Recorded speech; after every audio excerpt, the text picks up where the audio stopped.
30 minutes later, he was smoking crack in the lavatory and caught his hair on fire. More phone calls from the lost and found of free speech. Outrageous opinion and controversial comment with the dual voltage dream team. The Michaels, Graham and Parry. He's back, is he? Through the night until dawn's early light. The two Mikes, Parry and Graham on Talk Sport. Look at the light! AM time on the breakfast show is different to the time here. This is space time. It's the middle of the night, if you see what I mean. It's still AM, though, isn't it? Well, it's still AM, but it's AM, if you see what I mean. I don't know. It's earlier than AM. This is Talk Sport. We are the two Mikes, and I'm delighted to say it's time to say a very, very good morning after a very exciting night of football to Mr. Mike and Porky Parry. A very good morning to Mr. Parry. And a very good morning to you, Mike. And I just want to read out this tweet that's come in just at the start of the show. Why not? From a chap called Jason. He says, fair play to Mike Porky Parry, sniffing out the Rooney move ahead of the pack last week. This man is clearly a quality hack. I think that just about sums Who's this everything guy, up, you know what I Jason? mean? Is this like Jason Alice, Barry, that letter you made up yesterday? Sorry? Is this like Alice? No. The letter you made up? No, I didn't make any letters up, mate. I'll be bringing that up later on. Yeah, matters bring it up by all from means, that because the handwriting testers have been at the letter from Alice, which had no return address, which did not appear to have come from the post office in any way, and which appears to have some very, very similar, shall we say, writing style. Not at all. As some of your crib sheets for the Porky quiz. I can't explain any of that or apologise for any of it. It just so happens that letter came in the post, and if Alice wants But you to didn't know where it known, came from, did you? No idea. And it didn't appear to have a frank on it, because normally it would tell you where it came from. No. And every other envelope says where it comes from. Well, I don't go around looking at envelopes. Sometimes I have openers for me and that kind of thing. But anyway. Yeah, Alice anyway, is very out there. suspect. Alice is out there. The only reason that you think it's suspect is because it was a letter which detailed your inane jealousy of everything I've done in life and the fact that you can't get over it. No, the only person who's ever said that I'm jealous of you is you. No, right? Nobody else believes it. I've never said that. You're always accusing me of being jealous No, of I've never bothered even addressing that situation. That's why I know it's so blinking obvious. That's why I know you wrote the letter. No, I didn't write a letter. Because you're the only person that ever brings up that word. No, I never have, and believe if you look me. at the number 2, which is on the top of the date, which is 16/02/2017, and you look at the 2, which is on the July 26th version of your Fidel Castro crib sheet, it is identical.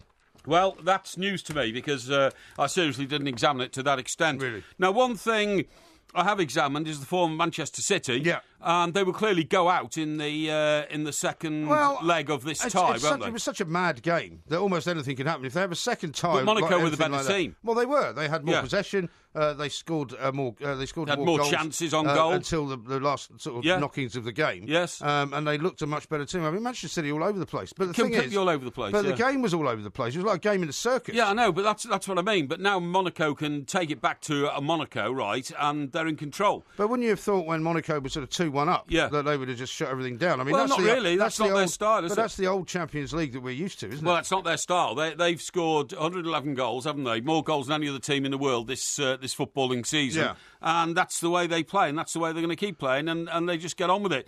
So I cannot see... They've only got to win 2-0 or 3-1 at home against a team with a very flaky defence. Yeah, and no Raheem Sterling. No Raheem Sterling, and with a scoring record so far this season, which indicates against a team like Manchester City, they could score 4. They could. But Manchester City could score 6. I mean, that's the craziness of the game. No, I don't think they can. I mean, there's 14 goals scored in 2 games last night in the Champions League. I mean, I remember when the Champions League had, games which were won by one single goal. Well, we all games which were 0-0. Yes. And tensely going to the second leg. Yes. I mean, something has gone very, very strangely wrong with defending in Europe. Well, Doesn't that tell you that? Well, maybe it has, or maybe it hasn't, or maybe Monaco are just like the Kevin Keegan Newcastle team. That is, as long as we score more than we concede, we're going to win. On this occasion tonight they didn't, but I think they will in the second leg of this tie. But I'm saying it's not just Monaco, is it? Because in the other tie as well, there were 6 goals, and that was Atletico Madrid against Bayer Leverkusen. Yes. Atletico Madrid were 2-0 up. Yeah. Now, Diego Simeone, who's a guy that people talk about as a manager that should come to play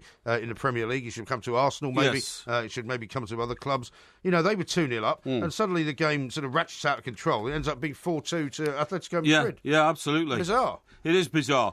And and you've got to keep an eye on these results because it could actually indicate a changing trend. Well, that's what I'm spotting in European football. That's what I'm trying to tell you. Now, listen, you know these recipes that you've got on our new website? Yes. They're incomplete. What do you mean? Do you know what the new superfood is? And well, hang on. When you say my recipes are incomplete, yes. you have to finish that thought because what you're suggesting is there's something wrong with them. Yes. How are they incomplete? They need sprinkling with a new magic crack cocaine, as it's called, of the culinary world. No. They need... We've done this already, haven't we? What? Haven't we done this? What? This sprinkling of stuff. Yes. Well, we've mentioned it before. But do you know what I'm talking about? Well, I remember you mentioning something as being like crack cocaine before. Yes, that's right. Do you know what it is? No. It's pork scratchings. Yeah, we have mentioned this. You mentioned it the other night. No, but I mentioned it again because it keeps recurring. It keeps coming up. Well, every time I read a culinary magazine, it says you now have to sprinkle your food with pork scratchings. Well, I'm not sprinkling a chicken curry with pork scratchings. I don't care what anybody tells you. The guy who is responsible for this is a guy called Tom Kerridge. Yeah? Who's he? I don't know. You tell me. Hang on. Tom Kerridge is to blame. The chef's enormously popular Dopamine Diet Cookbook, the best-selling culinary book at the moment, and it was published a month ago. We did this the other day, I'm sure. No. This is a different report. It's not a different report. Scatters pork scratchings throughout recipes with the profusion with which Yotam Ottolenghi sprinkles za'atar. Yeah, we did this exact story. No, I don't think we did. Because I told you who Ottolenghi was. That he was a cook from the Middle East. Well, it's come up again. And he's got. So it just shows how far behind you are. No, I think you've just been repeating your journals. I think you've lost track of time. Not at all. Not at all. I think you've fallen through the time-space continuum. No, hey, listen, talking about the time-space, now this is actually very serious. Yeah. Remember I came in and said to you a couple of weeks ago, I thought that I'd had a sort of blank moment in my life. Oh, well, what, you mean you lost your phone? Yeah, and my phone ended up in a cupboard in a public house. I think you've just had another one. Sorry? I think you've just had another one. No, I haven't. But listen, what I'm going to tell you, and this is very serious. It wasn't in your house, it was in a pub. It was in a pub, that's right. Yeah, that's what I said. You said it was in your house. No, I didn't. No. It was in a cupboard in the public house, I said. A public house? Yes, exactly, yeah. Okay. Now, what I was going to say is that there was a very worthy journalist called David Aronovich. David Aronovich, sure I know him well. Not only have I heard of him, but I've known him since he was a student. Well, there you go. He used to be the president of the National Union of Students. That's right. When I was in the NUS back in the day when I was at university. That's right. Is he currently the editor of the Jewish Herald? No, do you mean the Jewish Chronicle? Jewish Chronicle. No. Who was that? That's Stephen Pollard. Stephen Pollard, thank you. David Aronovich is a columnist for the Times. Yes, he is, that's right, yeah. Now, what he has written about is something called TGA. And that is that translates to transient global amnesia. Oh, yeah. And he had literally a blackout in his memory for 6 hours. Well, he was very ill, wasn't he, David Aronovich? Well, he wrote about his illness quite some years ago. Well, this is not linked to that. This is something completely different. What happens is he goes to work at the Times, as you quite rightly say. Yes. And from the time he entered the building until mid-afternoon, he can't remember a single thing that he was doing that day. Really? No. Seriously, it's a very serious complaint. Episodes of transient global amnesia can affect people at any time between the age of 45 to 80. Episodes are often isolated with a full recovery afterwards. Attacks usually last for 1 to 8 hours. Really? And no longer 24. Well, what does he put it down to? Well, he to this illness, to this TGA. Well, what's the global bit of it? Well, it says transient global amnesia. I don't know. That's what doctors call it. But the point is, he goes into the office and somebody said to him, have you seen La La Land? Yeah. And he didn't know what he was talking about. He said, remind me. He then went to a colleague to give him a document that he'd sourced at home the previous night, but then found himself standing at his colleague's desk, his colleague being Lord Finkelstein, Danny Finkelstein. Oh, Danny Finkelstein, also a columnist for the Times. Also a columnist for the Times. It's great to know that these guys have got such wonderful days where they could just go through them without remembering any of it. Well, no. I mean, we used to have days like that in Fleet Street. We worked there, but there was a good reason for it. No, I think you're being very unfair here. This is a serious medical complaint. Well, it didn't sound like it to me. Well, no, I think you're being extremely unkind. No. Now, he says, I remember nothing of these events, just as I don't recall the lift conversation on the way up to the office, and other people have told me that they were around at the time. I spoke to them. Apparently, I also asked one of my colleagues the same question several times about something that had appeared in the paper that morning. And in fact, what you're getting is is the revelation that this TGA can give you like a blank mind for 5 or 6 hours. Yeah, but I mean, what makes anybody believe that is therefore some kind of epidemic that's going on? Because all we know now is that you've suffered from it, and so has David Aranovich. That's it. No. It's not exactly an epidemic, is it? It's two guys. No, hang on. I don't know that I've suffered for it. I'm trying to give an explanation as to why. Well, I've got a thing here from Graham. Porky's going mad. Yes. I heard all this last week. No, don't be ridiculous. Don't be ridiculous. You know, it's like Groundhog Day all over again. No, it's not. I'm telling you that this is something which we should all be aware of. No, but what makes you think, or him think, that this is something that affects anybody other than him? And possibly you. Because he has now taken medical advice and has discovered that this TGA is actually a lot more common than we think. Says who? It says doctors. It says the cause of episodes is unknown, but there is some evidence of a temporary reduction in blood flow to memory areas of the brain. Yeah. No specific treatment is recommended, so nobody actually knows how to treat it. Well, so basically it's something that happens to individuals, just by the sounds of it, which is not by any means affecting loads of people across the world. Yes. It's affecting 2 individuals that we know of. Yes. What do you mean 2? Well, you and him. No, I haven't got it. Well, you obviously have. No, I haven't. Well, you started telling me about something you'd already told me about. No. The only explanation for that is that you've forgotten. No, I haven't forgotten. What I said to you is I've found yet another report. It wasn't the same report. Yet it wasn't the same report. Don't be ridiculous. It was exactly the same. Absolute nonsense. Are you mad? Why would I bring the same report in twice? Because you're suffering from this global amnesia problem. No, I'm not. No. Yes, you are. This is finally the explanation. No. Now, you asked me for a cup of tea earlier. Yes. Would you like one now? Yes, please. You don't ask me for another one. I haven't asked you for I haven't asked yes, you for have. one. I haven't. You did. I didn't. You said you didn't ask for a cup of tea now. Definitely not. You definitely are going mad. This is Talk Sport. The Two Mics. Simulcast across the UK on Talk Sport and Talk Radio. I'm going slightly mad. I'm going slightly mad. It finally happened. Finally happened. Finally happened. I'm slightly mad.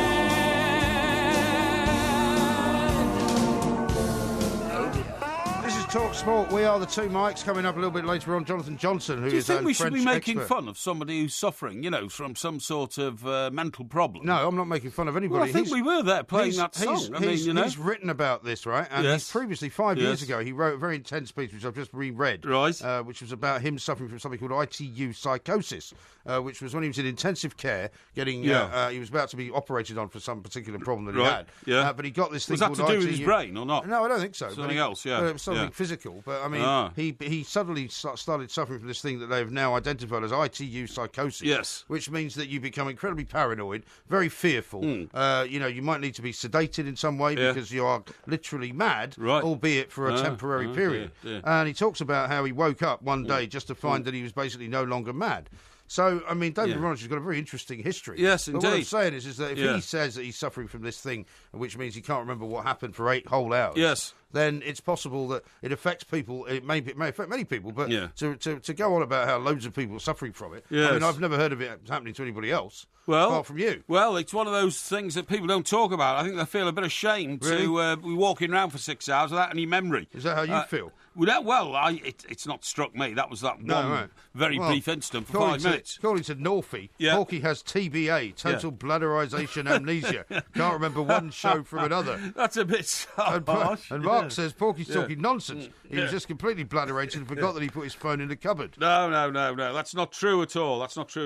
Now, listen, the Rooney story, okay? The Rooney story. Don't you want to talk about the Piegate? Piegate, we'll talk about Piegate in a minute. Hang on. Because, I mean, like I said in the opener, if the magic of the FA Cup was not entirely lost when Arsenal lost to Sutton, when Sutton lost to Arsenal, rather, the fact that this guy has now been fired I know, it's shocking, in the middle of it all. Poor lad. Well, you say poor lad, but you probably should have known better. Yeah, well, I think he just got so, sucked into the whole circus of the event at Sutton and all that. And he did. Sitting there eating a pie and all that. I mean, I think in a way he was encouraged to expand his already ebullient personality. But there's now a betting investigation going on. Yeah, there is, unfortunately, Into what may or may not have been going on in terms of dodgy betting manoeuvres. Yeah, could be. So it's all a bit tricky. But listen, some great news, right? Great news regarding the possible Rooney transfer to China. Yes. First of all, I think we talked about it in this show last week. Okay? You certainly did. Well remembered. James Ducker, who was the Telegraph guy. Well, to be fair, I mean, the story's been around for months, hasn't it? It's been around for a month. I first saw it in the Sunday Mirror about a month ago. No, it was. I mean, the first story about Rooney being looked at by somebody in China was about a year ago. Well, it was, but I mean, it's only picked up intensity, I would say, in the last month. But there we go. I did. By the way, did I say to you at the end of last season? I said the year of the £1 million a week football is not very far away. You did say that. I did say that. That's true. No, thank you very much indeed. Yes, I remember that. Anyway, there is a fantastic development, of course, on the Rooney story. And that is, what is it? Well, that is that only about 2 or 3 people in the world, have successfully written a book about Wayne Rooney. Yes. And of course, I happen to be one of them. Is that right? Who's the other one? Sorry? Who's the other one? Rooney himself, because he actually wrote the first of, I think it was a 5-book deal on his life. He's only ever written one, hasn't he? I think there's only ever been one, yeah. And that was by a guy called, was that Hunter Davis, was it? Who was his ghostwriter? It might have been, I'm not sure. I think it was, yeah. I don't know. But anyway, the point of my story is, just think of the potential now of Rooney Tunes... In Mandarin. Well, I mean, you better get on it. On sale in Beijing. Yeah, well, what about that? Well, you better get on it. But I've already... You'll also need to update it. Also, I'm not entirely certain how interested the good people of China will be in how, the first half of the book is all about how Wayne Rooney saved your life. Well, that's right. That is very relevant. A bogus load of old cobblers. I could be terribly famous in China because when... Don't forget to put on the back, this book was compiled without the authorised inclusion of Wayne Rooney's actual permission. Well, it doesn't claim to be. It's not an autobiography. It's a biography. But the point is, right, it was published by a chap called John Blake, an old colleague of ours from Fleet Street, who now runs John Blake Publishing. That's right. And what an opportunity this is for John. I mean, if I was him running his publishing company, I'd be reprinting Rooney Tunes by the hundreds of thousands now and hiring a jumbo jet to get them carted out to China. Well, maybe we should get him on and ask him if he's going to do that. Exactly, in the expectancy that millions of people in China will want to know more about their new hero. Yeah, and you can also flog it for like a quid. Seriously, because I mean, one of the great sort of ways of making money in China is to pile them high, flog them cheap. Volume, I agree. Sell it for the equivalent of £1. I agree. And you get sort of a couple of million sales. Yeah. Now the other thing is when they read Rooney Tunes and they suddenly find that Wayne Rooney sent me a shirt which said, "Get well soon, Mike. Best wishes, Wayne Rooney." Yeah, but he didn't actually send it to you, did he? Yes, he did. No, it was acquired for you by the press office at the FA. No. A courier delivered it. No, it was nothing to do with the FA, believe me. A courier delivered it to the hospital, and my sister picked it up and brought it into my room when I was very, very ill. Perhaps just a few hours from, the ultimate sanction that we all have to go through. You have to give up drink. And the ultimate sanction. And when the people of China, and there are a billion of them, suddenly find that Mike Porky Parry was a man whose life is intertwined with that of Wayne Rooney. Just think of the possibilities. I could be making personal appearances on television in Beijing. Maybe you should make some inquiries instead of spouting off about it. I mean, you better get John Blake on the phone and find out. Well, I mean, I told you this about 4 weeks ago. What? You should get it reprinted in Mandarin and you should update it. Yeah, I totally agree. Well, you need to update it. I totally agree. When was it first published? First published just before the World Cup in 2010 in South Africa. So it's very close to 10 years old then. No, it's not. It's just 6 years old. What? Well, when was it written? 2010. 2010? Yeah. And published in the same year? Yes. Really? Yes. Right, okay. So it's just over 6 years old. Well, that's 7 years ago. Well, it's not, because it's 2017 now. Have you missed the first month and a half of the year? No, we're only a month and a half into 17, and it was published in June of 2010. Yeah. No, it wasn't. It was published in June, July, August, September, October of 2010. So, okay. 6.5 years. Fair enough. Well, we've got a very literary feel to the show. Yeah, we have. I think that's a fantastic opportunity. You might remember that last night when we did Postman Pork, yes, you opened a package. I did, which contained a book. 1666. Yeah, Plague, War and Hellfire. That's right, yeah. Now, the woman Terrific who wrote book. that book was listening, and she wasn't too pleased about the fact that you said that the book looked very boring, you weren't interested in it. No, I didn't and you say much that. preferred the Mercedes lanyard. That's utter rubbish. Well, it's not utter rubbish, because she tweeted us, actually. Yes. And she's going to come on the show tomorrow night. Excellent, that's great. We'd love to talk to her. Thank you very much indeed. And She's the authoress, yeah? She's an author. She's a historian as well, I think. She is an historian, which would yeah. be excellent. Good. Oh, I'm looking forward to that. That's great. And her tweet read thus. Rebecca says, chuffed to hear fellow Sestrian Mike Parry opening my book during the Fellow two mics. Sestrian? Yes. Fantastic. Brackets, sorry it wasn't as interesting as the Mercedes lanyard. Well, no, it's... No, That's what she said. That's what she heard. Well, and that's what she says. Yes, but the only reason that it wasn't interesting at that moment as the Mercedes lanyard is the Mercedes lanyard was a big shiny thing, with a cord and lots of silver buckles and all that kind of stuff. Well, it did not have lots you're making it sound like something out of 50 Shades of Grey. Which looked, and we only have seconds to evaluate these things, and you can't read a book about the plague in 1666 in a few seconds. Really? But I'm very grateful for the book. I've taken it home today. I've studied it. It is a fantastic tome, I have to say. Well, you'll be glad to know there's some, apparently, according to her, subtle rogering in it. Oh, well, yes, I have become a little bit aware of that because it's very difficult to get into rogerisation when you've got the black lurgy, which can restrict your... the Black Death, you mean? Yeah, the Black Death, that's right. It can restrict it's not really a lurgy so much as a death. It is, you're right, yeah. Your physical ability to sort of gyrate is somewhat curtailed when you're facing imminent death. Yeah. Particularly if you've got boils all over your body and you become even more attractive than you are. Yeah, thank you very much. Alan Brazil said 6 months ago that he was told as soon as Rooney breaks the record, he's off. Yes. So that would appear to have been, some weeks ago? Yeah, I think so, yeah. Yeah, I think so, yeah. Adrian says the main symptom of Porky's illness is being convinced it's an epidemic. What is? The illness. What illness? What illness you've got? The TGA? Yeah. No, I haven't got it. Unfortunately, our colleague David Aranovich has got. You can't even remember that you got the illness that you've just named. No, don't be silly. No, I'm not being silly. Now, listen, what is interesting about the reports on the future of Wayne Rooney... Wayne is... is that... better get a psychiatrist on the show tonight. No, there is some speculation that Everton want him back. Really? Now... Well, you see, I've asked you this many times. We'll have to hold this thought because we're running out of time. Yeah, but I've asked you this many times. Will he not go back to Everton towards the end of his career? Why on earth would he want to go to China with young children, schooling and all of that? Well, £1 million a week can help. Very sure. He doesn't need the money. Well, this is Talk Sport.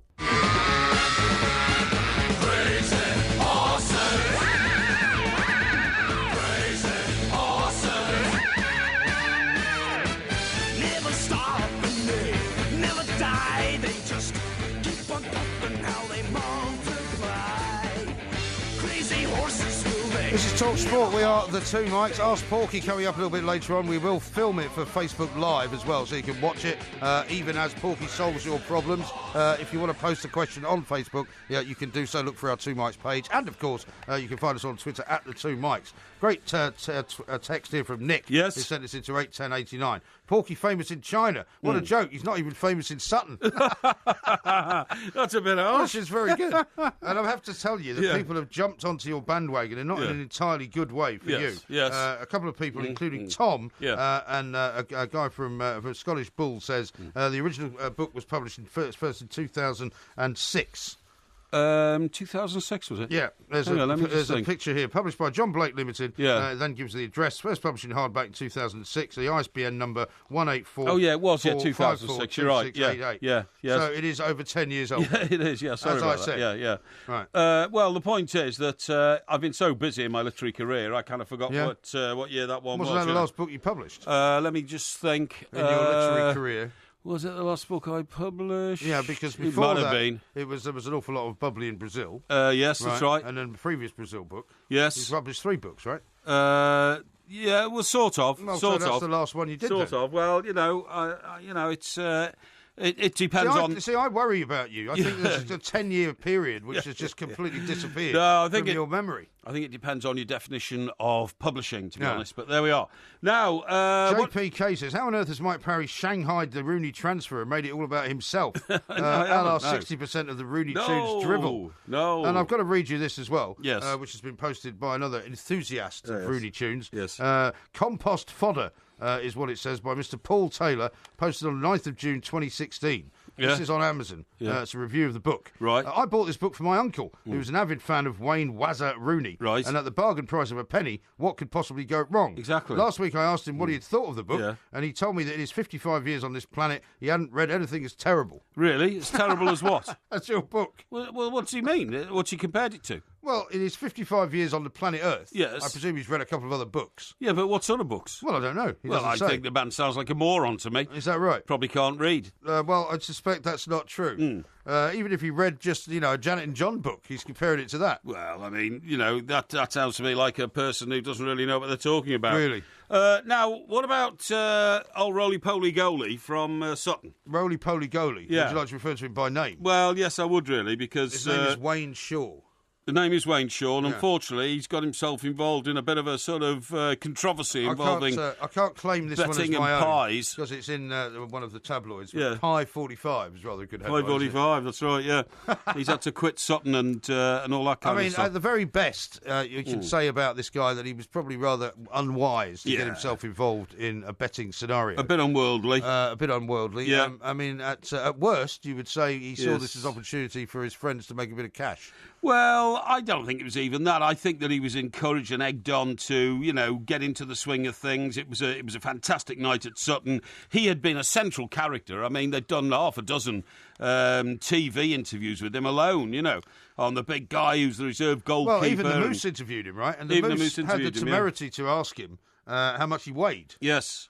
Yes. To which he replied 19 stone 10. Yeah, well, he said that's quite heavy for a goalkeeper. And to be honest, He's I a think big guy, though. He's tall as well. very tall guy, and he just got swept along with it all. And now I'm afraid it seems to have rebounded on him a bit, Well, I mean, it's not only rebounded on, he's been fired. Yeah, absolutely. I mean, some TV's people are saying that Sutton have taken it all too seriously, Yeah. and it's wrong for them to have taken all the fun out of football. In fact, Gary Lineker tweeted earlier in the evening saying, the football is practically has no fun in it anymore at all. Well, problem is that there are rules around betting.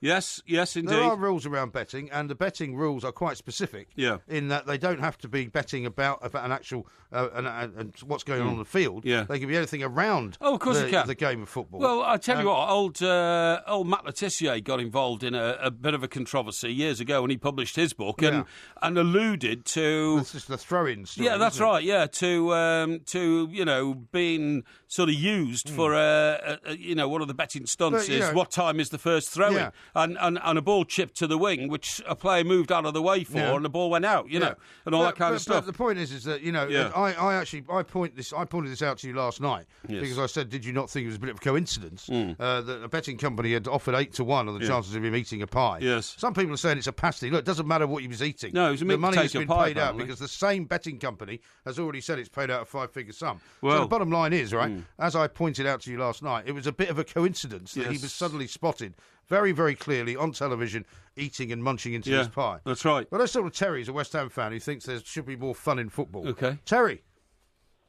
Mike, how are you, Jen? Very well indeed, mate. thank you. Very well indeed, mate. What would you like to say? See, guys, I've got a problem, right? I've got a problem with it. And the reason why my problem is, right, football was once upon a time the game for the common man, the decent bloke who would turn up and take his kid over football, and it was all round. And then you could take your kid to the training ground, and your kid could get autographs and stuff like that. And that was what football was, right? Yeah. The FA Cup was magic. We all used to sit in on a Saturday afternoon and watch it all and this, that and the other. Yeah. And gradually, this game is being ripped away from us, right? And what we've got here in this example is a man who sleeps at the ground 3 nights a week, Yeah. right, to maintain it, right, and help out and do what he does. He turns himself out. He does his best for the club. And this man has been forced to resign today. By Sutton, mind you. By Sutton, Tony. Not Terry, not by anybody else. No. But I'm saying he's been forced to resign today because his club have come out. His club have had a lot of good publicity over this run, right? And all of a sudden this morning and this afternoon, there's been some negative press towards them, right? And they've had to force it, right? No, it's nothing to do with negative press or anything. The club actually stepped in and said, "I'm afraid you've got to go," and so he's gone. The reason for it, Terry, it would seem, and I accept what you're saying, that it's become a lot more corporate. I mean, when the glare of publicity gets turned on a small organisation like Sutton, maybe they don't know how to handle it. But the point is that there are now, investigations going on into, irregular betting practices that might have been going on around this bet. And so, whatever way you look at it, it's an infraction of the rules. It certainly is, Mike. I understand what you're saying there, right? Okay. And all I would say is, right, okay, it seems to me that the average, like the fun side of football, is actually being taken out of it. Yeah, but Terry, with the greatest respect, mate, you're talking about, Hold on. No, but you're talking about the old days with the kids and all that. I mean, did your dad used to take you to the ground in a Morris Minor car? Life has moved on. Well, let Terry speak. Yeah, but I mean, let him speak. Yeah, but you're talking like the old days. The old days weren't necessarily the good days, Terry. Oh, Mike, the old days were certainly the good days. No. The money wasn't involved. It wasn't commercialised. The players were approachable. The players were there all to have contact with. You engaged with them. So the old days were certainly the good days. Oh, well, you couldn't watch Sky TV in the old days. Hang on, Mike. I ain't finished, right? Yeah, go on. Yeah, keep going. Okay. Carry on, Terry. Keep plowing on. Listen, if I were you, Terry, I wouldn't use any spare time to admonish Porky. Just get on with it before he jumps back on you. Right, what I'll say, though, MG, because you're the gentleman. Thank you. Right, what I will say is that, okay, the Gambling Commission, I understand the rules around football, right? But I can't help but feel this man has been set up in a scenario and he's been nothing but naive. I think that's probably right. No, he hasn't been set up. Nobody set him up. It was, look, you always get these sort of celebrity type bets, these novelty type bets which surround any big event, okay? And if somebody decides to take it up and then talks to other people about it, then you've got to act on it. I mean, look, we all like a bit of fun. That's not a problem. But if money issues are involved and he's infringed that, I'm afraid he's been his own worst enemy. Well, that's all. the problem as well. Yeah. Terry, listen, thank you very much indeed for calling in. I'm terribly sorry about the rudeness of Porky, but No, there's it wasn't very little being I can do about controlling hang on. that. How long are you going to let Terry, I thought it was quite nice having a little walk down memory lane. Yeah, down memory lane. Yeah, I used to go, get, autographs off the players, go to the trains and all. Yeah. But hang on, life has moved on. Well, Players now actually. earn £300,000 a week, so they're not as accessible as they were. Actually, it hasn't moved on to that extent because the reason why this guy, for example, has got himself into hot water is because he doesn't earn $300,000 a week. No. He doesn't play for a Premier League football club. It's non-league football. It's non-league football, Yeah. which there is an awful lot of. There's a lot more non-league football than there is Premier League football. But there's not as much interest in it. Well, that's not the point. The point is that people is will the go. point. Well, it is actually because I mean, from the Championship down, players get less and less and less money. That's right. And one of the reasons that this particular story is of such interest to the FA and to the betting watchdogs is because apparently, and you may know more about this than you're letting on. These Far East sort of gambling syndicates are much more likely to target smaller teams in non-league football or in lower divisions. Yes, I believe that's true. They are much more able to easily influence the results. Yes, and so they fear that actually this guy, unwittingly or not, may have been, the sort of the entry point, if you like, Indeed. for some of these syndicates to get into their hoofs into him or their claws into him. Yes, you're and right. suddenly the game is becoming corrupted. Yes, you're right. Yeah, so these are very important matters. But the game is now so corporate that you have. Well, not down at Sutton, it isn't. Well, yes, it is. If Arsenal are visiting. I'm afraid it still really. is. No, there were still people. Did you not watch it? There were still guys standing behind the very quickly erected sort of concrete stand where they put all the media. Yeah. There were kids just walking around the back of the mound. Yeah, I know, but when Arsenal arrive, it has to turn cold. But by the way, I saw a report saying, Arsenal left their dressing room in a terrible state. There was stuff all over the floor. Bandages and wrappers off off shin pad packets and all that kind of stuff. Well, that's what happens in a dressing room.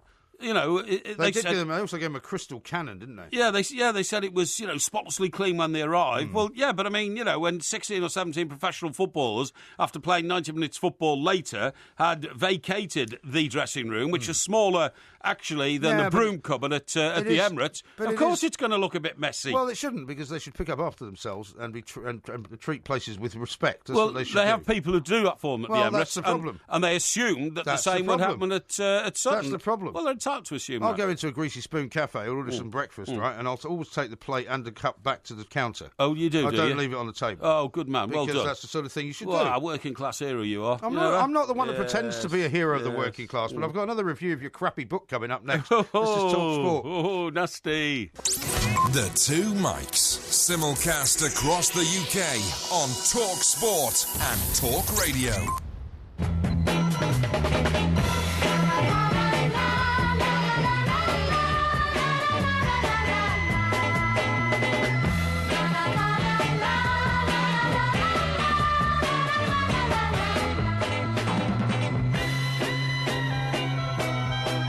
Talk Sport, we are the Two Mics. Ask Porky coming up a little bit later on. We will be talking about what's being called paw-ternity leave as well later on, because apparently a company in the United States of America, which is actually based in Scotland, is offering a week off paid leave if you're having a puppy. Really? Yes. A week of paid leave to look after your puppy? Yes, because they've worked out that it's puppy. because it's very important to bond with your baby dog as it is to bond with your baby. Sorry, is this a dog which is a puppy from your current dog, or a puppy you've gone and bought at a breeder's? It could be either or. Could be either or, Either or. The fact is that they've worked out that dogs are much more useful in the workplace, ridiculous. And it's much more. And just so we've got somebody coming on to talk to us about it. Not only have we got somebody coming on, we've got a great, fantastic dog expert. Excellent. A woman who knows all there is to know about dogs, right? And if I tell you her name, you may well recognise it. Yep. It is, of course, Victoria Stillwell. Lovely. And we've spoken to her before. But for right now, we're going to talk to Jonathan Johnson, yes, who's our French football expert, because he may have something interesting to say about last night's game at the Etihad. An incredible end-to-end game of football, which involved 8 goals, Manchester City winning by 5 goals to 3 against Monaco. Jonathan, a very good morning to you. Welcome. Good morning. Thanks for having me on. How are you doing? Yeah, very well, John. Thank you. We were describing it as a bit of a sort of circus game of football last night. I mean, it was almost ridiculous in a way. I mean, very entertaining, but kind of crazy. Yeah, absolutely. I think crazy is a good word to describe it. I'd say it was very Premier League-esque as well. So, I think Man City probably felt a bit more at home in one of those encounters than Monaco, because you don't get too many matches like that. I mean, okay, granted, Monaco score plenty of goals in Ligue 1 and also in the Champions League, but they don't have that many goals scored against them. So I think that it was a surprise for them, to find both teams racking up so many goals over the course of the match. But it was beautiful for the neutrals to be watching. That's right. And Jonathan, my prediction already is that Monaco will go through, because they're such a fluid attacking team. They don't know how not to attack. Manchester City's defence is suspect. And as Monaco have home advantage in the second leg, I think they're favourites. I wouldn't say that they're favourites, but I definitely still think that they can overturn this deficit. I think I agree with you. I think that Monaco can definitely outscore City. I think that City's defence was poor. I tweeted during the match just before Monaco got there first, actually, that if they didn't manage to score on the night, they should go home feeling very disappointed. They got 3, and it's rare for a team to go and get 3 away goals and still find themselves on the losing side. But I think at 1 goal down, say at 4-3, it was doable. It looks like more of a challenge now at 5-3. I don't think it's completely impossible, though. I think if they get an early goal at Stade Louis II, that opens things up. But I do think that there's going to be, a couple of misses now for Monaco in that second leg, particularly Kamil Glik in defence. He wasn't particularly good in Manchester, but to have him suspended for that second leg, is a real blow for Monaco, because it's going to weaken their defence. And, it wasn't at its best in Manchester, even when, they did have most of their first-choice players available, and it's going to be even weaker in the return leg now. No, I think you're right. And does this prove a point that I've been stressing for the last couple of weeks, Jonathan, that there is not an outstanding candidate in the Champions League competition now who you say are going to be the eventual winners? I think it could be any one of 3 or 4 teams. Yeah, absolutely. I mean, it definitely looks more open than it's been in the past couple of years. I think that, PSG really blew things wide open by beating Barcelona, because I think many people, despite the fact that they've been, disappointing in Spain this season, had them pegged as potential winners. And I think now PSG have done that. People are looking at, the likes of Real Madrid, PSG themselves, and perhaps the winner of this City Monaco tie, because plenty of people were saying, oh well, it's perhaps it's the year for a surprise team like one of the French teams to win it, given the way that PSG played against Barca and the way that Monaco have been playing in the Champions League this season, and then also domestically. But then after tonight, I think people perhaps asking a few more questions of Monaco now, but. Like we said earlier, going into the second leg, there is still hope for Monaco, and I completely agree. And then you look at a team like Atletico Madrid, going to Leverkusen and winning, by a couple of goals as well. It's there are some very intriguing candidates for the title in this season. There are, and you'd have to say, you can't write Barcelona off really either, even though they had a terrible result in Paris with PSG. But I was going to ask you this, Jonathan. You've covered the Champions League for many years. I mean, there do seem to be many more goals being scored in it at the moment. I remember watching games which would end up 0-0, 1-0. Very tense going back to the second leg. I don't think I remember a season where there's been quite so many goals scored at this stage. Yeah, I agree. I mean, I think that this season's been breaking records already, and is on course to set more records for the number of goals scored in knockout round matches. But I think that's because so many teams are throwing caution to the wind now. There are a lot of teams lining up at the moment in this season's Champions League who have very, very good attacks and midfields, but their defences look a bit suspect. I mean, I was looking at City's lineup last night, and it was a poor defence.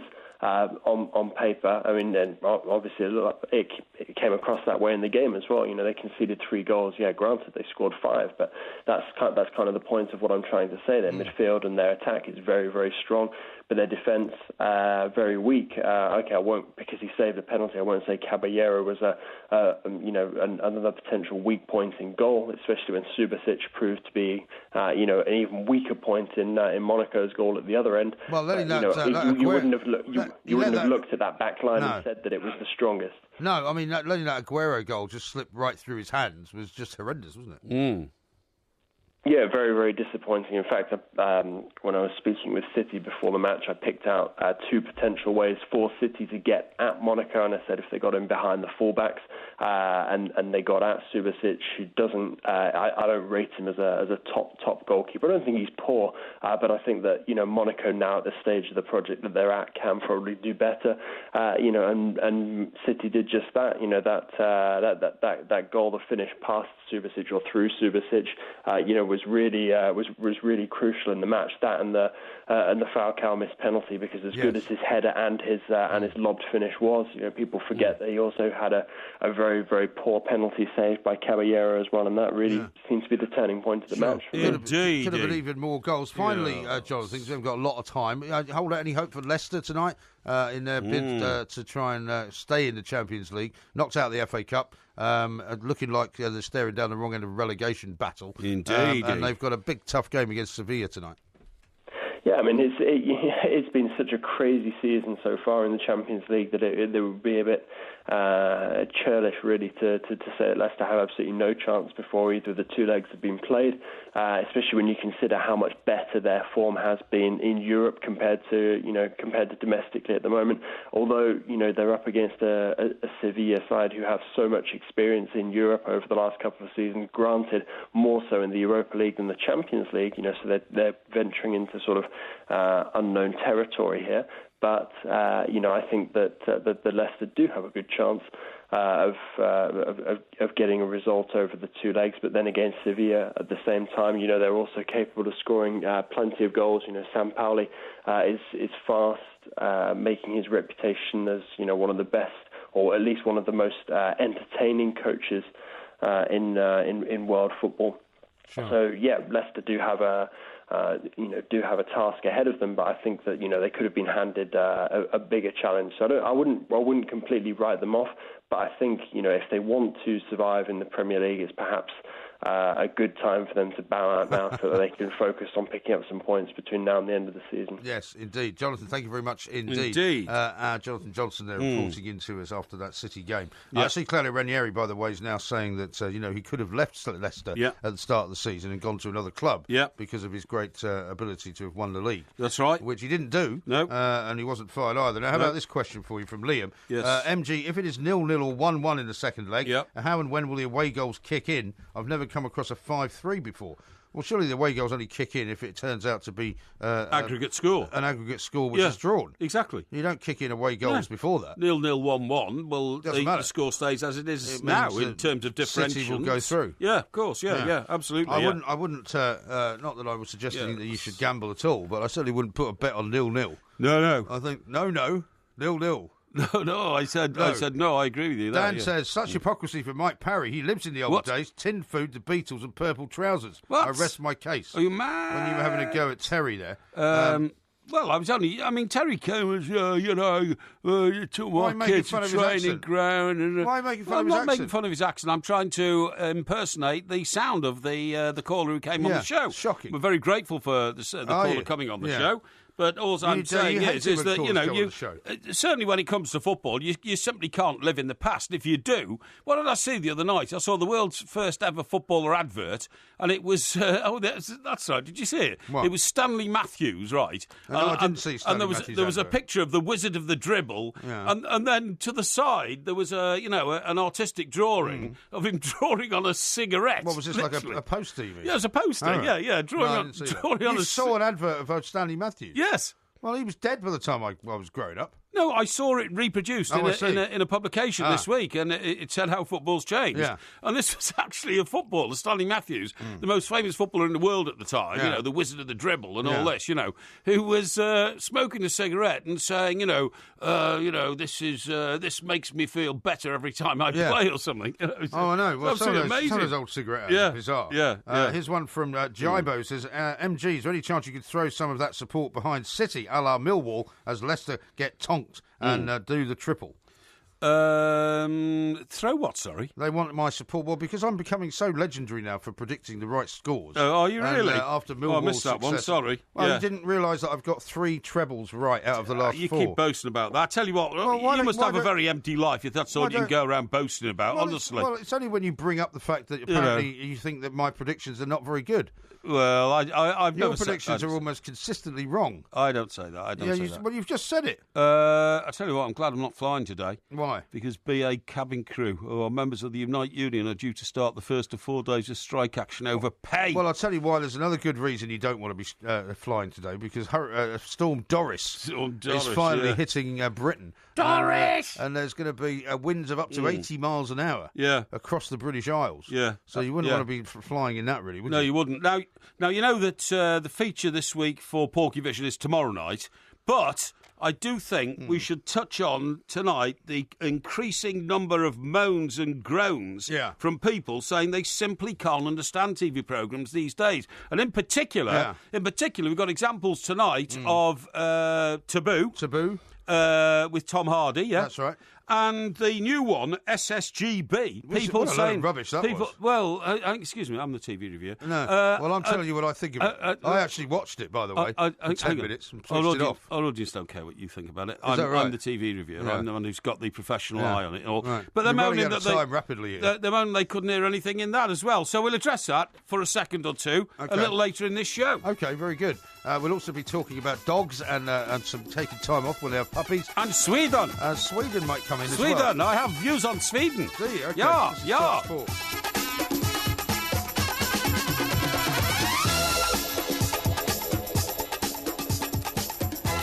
This is Talk Sport. We are the two mics. A couple of tweets to read out to you. Have I just listened to 30 minutes of last week's podcast, or has Porky finally lost it? No. Says Andy. And Ernie says, I'm with you, MG. Civility in a restaurant is a must. I'm sure Mike Parry thinks he's above a number of the great unwashed who are serving him. What do you mean? Well, when we were talking earlier about... taking back your plate in a greasy spoon. Yes. Well, let me tell you this. In every pub I ever go into, I always take the glasses back to the bar. Do you? and I always rail against people who don't. I've said to people in the past, excuse me, you left your glasses on the table, and they look at me like I'm some sort of nutter. Well, you are, aren't you? But if I turn up in a pub and I think, I'll have that corner table over there, right, and there's dirty glasses and plates on it, I just clear it, and then I say to the person behind the bar, could you give me a cloth, please, and some polish? I want to clean my table. You want a cloth and some polish? Yes, that's right, yeah. Spray polish. You don't think that's unusual? No, I don't think it's unusual but you see, at all. that's not doing anything for anybody else. That's just doing something for you. No, that's the bit you don't understand. You want the table to be clean for you. Yes. You don't want to have to pick up the germs of any other previous That's customers. absolutely right. The great unwashed. So what you're not doing is helping them. You're just helping yourself. I am. I take the dirty glasses and plates back to the bar, right? And I say, here, I've just cleared that table there. Don't bother yourself. Just give me a cloth and. You think that's doing them a favour? Yeah, I do. And when I say polish, it's usually one of those sort of disinfectant sprays, which they carry around, which is great. I say, no, just give it to me, my dear, whatever. What a terrible way to have to carry on your life. No, it's not, because I then clean the table and it's done. Otherwise, you're standing there. Well, I prefer to eat in establishments where they don't have to disinfect the table before I sit down. It's not disinfecting, it's just keeping it clean. I mean, otherwise, you stand there and what you're doing, waving at some barman or some barmaid or some waiters and say, excuse me, can you clear this table, please? No, I just get on with it. I just do it. Yeah, but that's if not I see litter in the street, I don't ring up the council. That's not doing anything for them. That's doing it for yourself. I don't ring up the council what you don't get. And say, send a garbage truck round here now. There's litter in the street. I just get on with it. I just pick the litter up and clean the street. That's called positive and precise and definite, defined action, OK? That's what it is. But it's not helping anybody else. It is helping other people. Anyway, it's helping society. JPK has sent in the latest review from Rooney Tunes. Oh, yes, good. Let's hear it. Posted on 24th of January 2017. Yeah. Rubbish book, poor author, full of incorrect facts and sweeping fictitious generalisations. What? Slapdash compilation put together in a rush with a cavalier disregard for the truth. The author has jumped on the Rooney bandwagon to try to cash in on the lad. Rooney and the punters who buy this book deserve much better than this and certainly should receive an apology and their money back. Oh, really? Does not even warrant half a star. OK, I'll let you know when I make my first author's trip to China to celebrate the Wayne Rooney Book Festival, which I expect to be happening before the end of this year, should Wayne Rooney choose to pursue his career in the billion-person country. Yes, because there's no reason why they shouldn't buy it in China just because it's got bad reviews in this country. Well, exactly. I mean, who listens to reviews all That's the time? right, absolutely. Now, how about this from Déjà? That guy who's going for the job at West Brom, by the way, he's got to speak Mandarin. Perhaps he could help. Well, he could, yeah. Well, somebody tweeted that in earlier, but the trouble is we don't know who that is, apart from more than likely there was somebody related to the owners of West Brom. Yeah, that's right. Déjà says, is there any chance you could wish my daughter Jessica a happy 21st birthday, please, Porky? What's her name? Jessica. How old is she? 21. And how old is the chap who's asked? Dazza does not say, but he's her father. And he's Dazza, is he? Why do you need to know how old he is? No, I don't need to know how old he is, but... You just asked me how old is he. Right, what's the lady's name again? Jessica. Jessica, I want to wish you a very, very happy 21st birthday, please. The rest of your life stretches out in front of you at the wonderful age of 21. Take advantage and opportunity of every day that you wake up and do something good. And I wish you a long and productive life and good for your dad to have contacted us to pass on those best wishes. Robbie says, once again, how could MG not be on Clash of the Titans? His predictions are spot on. Time to kick Porky off. Well, as you know, Robbie, I don't work on Sunday, so I wouldn't be able to do that. Well, that's right. And I haven't actually been on Clash of the Titans for a fair old while. There hasn't been one, has there? No, I don't think there has been one. I don't think one. they've done one without you. I don't think there has been one, no. No, I think you're absolutely right. I think right. they've worked out it's too boring. Well, that's a bit harsh, isn't it? Hey? It's a bit harsh. Well, it is boring, isn't it? Well, hang on. A bit harsh to my colleagues, the other three who work on it. There's usually 4 Titans. Well, it depends. So you're calling our other 3 colleagues bores, no, are you? all I'm saying is it depends who's on it. It depends who's on it. I like to listen to a bit of a lively debate. Yeah, well, I like a lively debate as well. Now, talking about lively debate, right? Now, this won't affect you because it's something that's alien to you, but it affects me. Okay. Taking work home is more stressful than working in the office. Well, okay? the thing is, we don't have an office to work in, do we? So, this studio is our office. Well, not really. Effects. Not really. I mean, you do a show inside this studio. Most of the work and the preparation for this show goes on at home. because we don't come into the office and sit here for hours on end. No. That's in my case, but not in your case. In my case. You spend most of your time at your home, sleeping or being out of your home in wine bars, drinking champagne and eating. No, the reason this show runs so smoothly is because it's like one of your ducks, right? I mean, you don't see what goes on below the surface. You come in here blithely with your journals, right? Yes. Forgetting which ones you've already read out from. No. And already half the show's already been sorted out. No, you don't understand. By people who have been doing it throughout the course of the day. Now, let me tell you. Don't complicate your life with that stuff. I mean, when I was news supremo at the various news organisations where I worked, right? Yes. I never stopped working at home because I was constantly monitoring what was going on in the world to make sure I was right up to speed when I got back into work, OK? Well, that's not good for you. So, let me tell you this. That's not good for you. It if you says don't switch off, you end up going mad. It says and I think the proof is in the pudding. It says here, working from home could be the worst thing you can do for your stress levels and your health, say scientists, OK? Scientists. A study found out that our always-on working culture, which sees us answering emails, planning meetings at home when we should be unwinding, is linked to cardiovascular disease. Well, that's why you've got a dodgy heart. Well, no, I've already got a cardiovascular disease, so it can't affect me. Well, obviously, no, but the fact is that the way that you worked for years and years and years obviously had an impact. May have done. Well, you know, I am of that personality. And working from home was found to be far more stressful than actually being at work.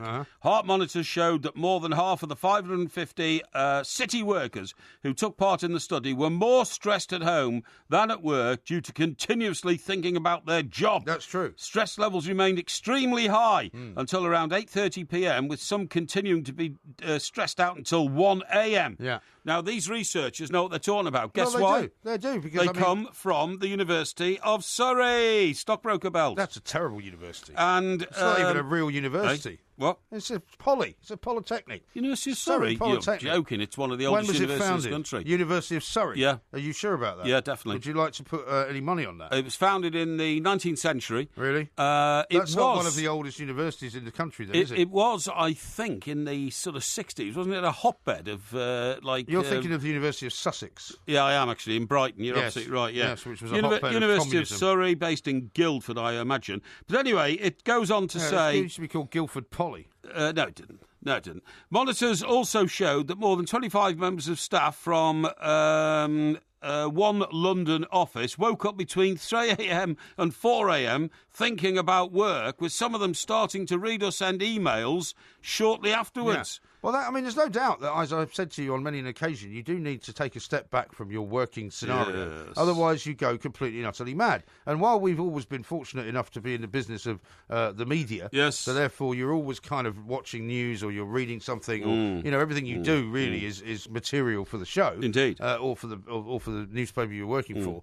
It's very important at some point or other just to take a step away from it. Otherwise, you will go crazy. Yes, that's absolutely right. The University of Surrey is a public research university located within the county town of Guildford. That's it. It was, as I suspected, a red brick type thing. Yes. Received its charter on the 9th of September 1966. Told you. You said it was the 19th century. Well, 20th century. It's only 1 century out. It's only 1 century out. Do you know where it used to be based? Used to be based, I'd imagine, thinking about Surrey, probably in Dorking. No, it was in Battersea Park. Battersea Park's not in Surrey. Where it was formerly known as the Battersea College of Technology. Battersea College of Technology. That sounds like a winner. Yeah. Anyway, I read all this in another one of my journals. Guess which one? I don't know, the Times. No, the journal Frontiers in Human Neuroscience. Frontiers in Human Neuroscience? Yes. How many pages has that got? What? How many pages? Well, each edition's got 32 pages. 32 pages? Yeah. Okay. Any other interesting articles in it? Well, what can be more interesting than me actually focusing on the fact that you can, work yourself into a grave by taking your work home? Maybe you could just read out the contents from it. What? Well, you've gone mad. Well, there might be some other good stuff in there. No, have they got any adverts at the back? No, it doesn't have any adverts, you fool. It's a neuroscience journal. Is there anything by David Aronovich in there?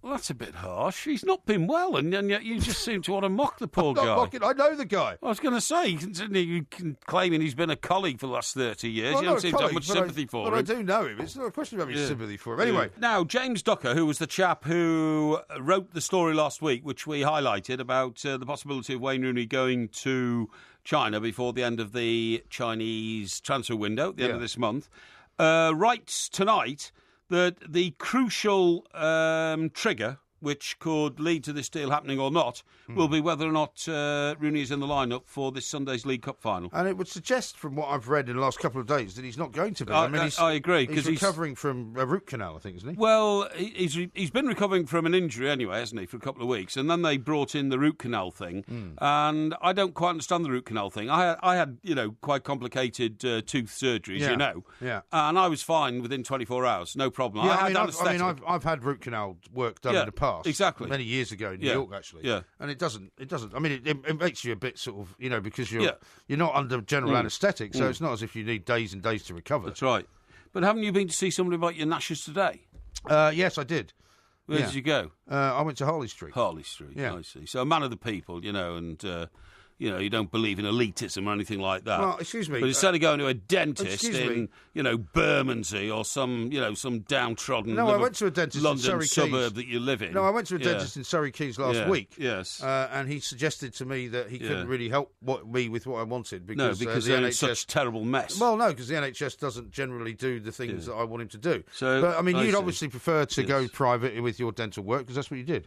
Yes, but you went private, so why are you criticising me? Because you've decided to up the ante and go to Harley Street. Harley Street is the most elite medical street in the world. No, it's not. Absolute rubbish. No, it is. It isn't. It just happens to be a People place travel where... halfway around the globe to go and see consultants. I used to go to Harley Street NHS dentist when I was a child. Really? Yeah. Really? Yes, really. My parents did not have money. Yes. But there was a possibility that you could go on the NHS to Harley Street. I grew up in London. I didn't grow up, in some cul-de-sac in Chester. So what... I'll ignore that.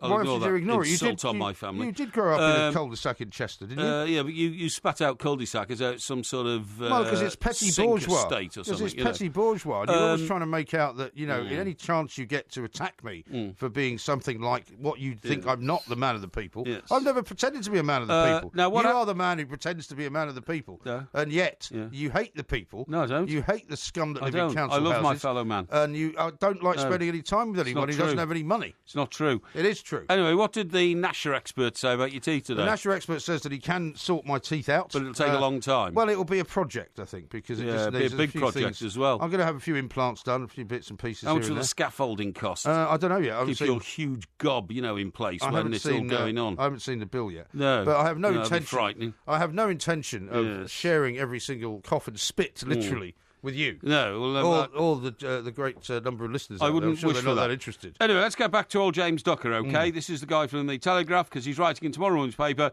Wayne Rooney's prospects of moving to the Chinese Super League before the close of their transfer window next week could hinge on whether Jose Mourinho includes the Manchester United captain in his squad. Doesn't say to start, in his squad for Sunday's EFL Cup final against Southampton. Mourinho admitted yesterday he could not guarantee Rooney would still be a United player after Tuesday when the Chinese transfer window closes, despite claiming that he would never push him out and wants him to stay. Well, he did say that, and I think Jose Mourinho's being completely and absolutely genuine about that. Of course he's not going to push Wayne Mourinho's Rooney doing out. what I suppose Gareth Southgate hasn't yet done, which is to make that decision. He's not going to necessarily start in any game, and he may not even be in any starting squad, even in a cup, because of who he is and because of his great sort of service to the club.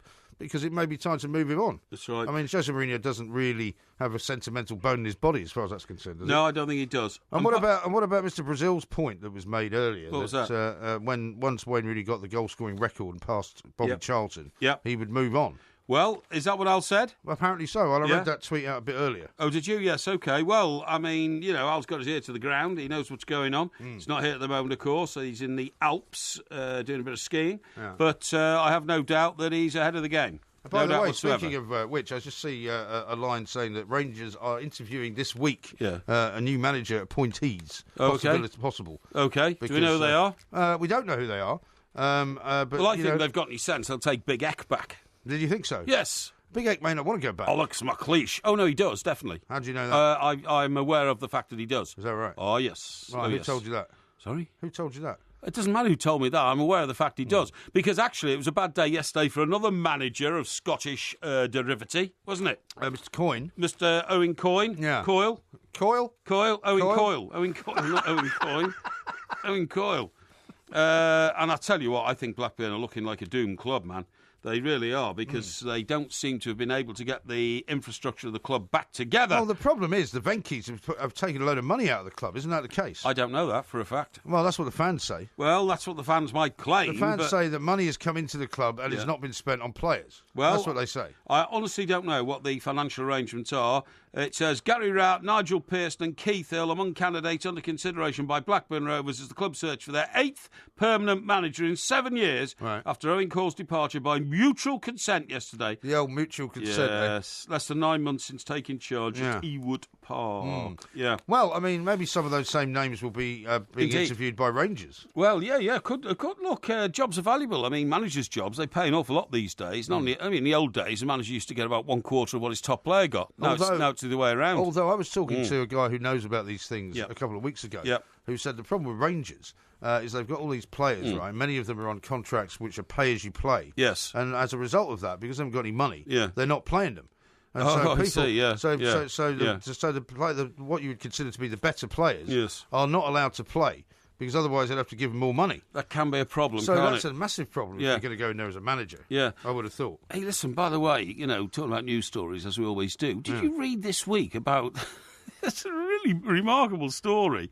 A milkman who was drunk at 8:10 in the morning drove his milk van into the back of somebody's Mercedes car in their driveway, which shunted the Mercedes car into the person's home, which was a rather nice freestanding detached house, and has virtually written the house off. It's now got to be inspected by all sorts of engineers. Well, he should have been driving around in a milk float. He was blatherated, should he? A drunken milkman crashed into a couple's Mercedes on their driveway and shunted it in the front of their home.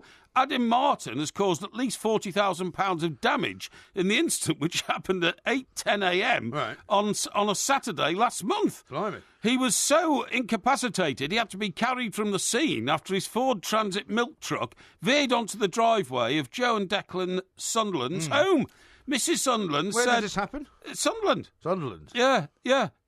Or is their name Sunderland? Sorry, Mrs. Sunderland. Yeah, their name's Sunderland. Right. It happened in Leamington Spa. Leamington Spa? Yeah. Because when we did our website launch the other day, one of the guys that came was a milkman, and he was explaining how he delivers around sort of the Canary Wharf area. Oh, right, okay. That's why I was asking. That's right, I remember, and he said there's not many milkmen left. Because I said I don't, I used to see a milk float that went up and down my street, but he said, no, we're all now driving these in transit vans. I see, yeah. We don't really have, so obviously this guy had one as well. That's right, yeah. So anyway, she said there was this bang. It sounded like a huge explosion. I went outside and there was a man opening the door of his truck. He kept muttering he was sorry, but he was staggering about. So I called an ambulance. If it had been a weekday, not a Saturday, there would have been children crossing my driveway and it could have been very perilous.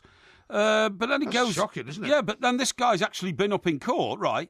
Leamington Spa magistrates banned the said driver for 42 months. That's a huge ban. That's 3.5 years, months, yeah. Imposed a 12-month community order. But anyway... Well, he can't work then, presumably, doesn't it? Well, of course he can't. He hasn't got a licence for the next 3.5 years, and after that, he'd be looking to get insured, wouldn't he? He's also got to do 100 hours unpaid work. But here's the worst bit, right? Mrs. Sunderland, very nice lady, she says... The impact of the crash, which occurred whilst my husband was using the bathroom upstairs, pushed my red Mercedes 10 feet through the corner of the house. Blimey.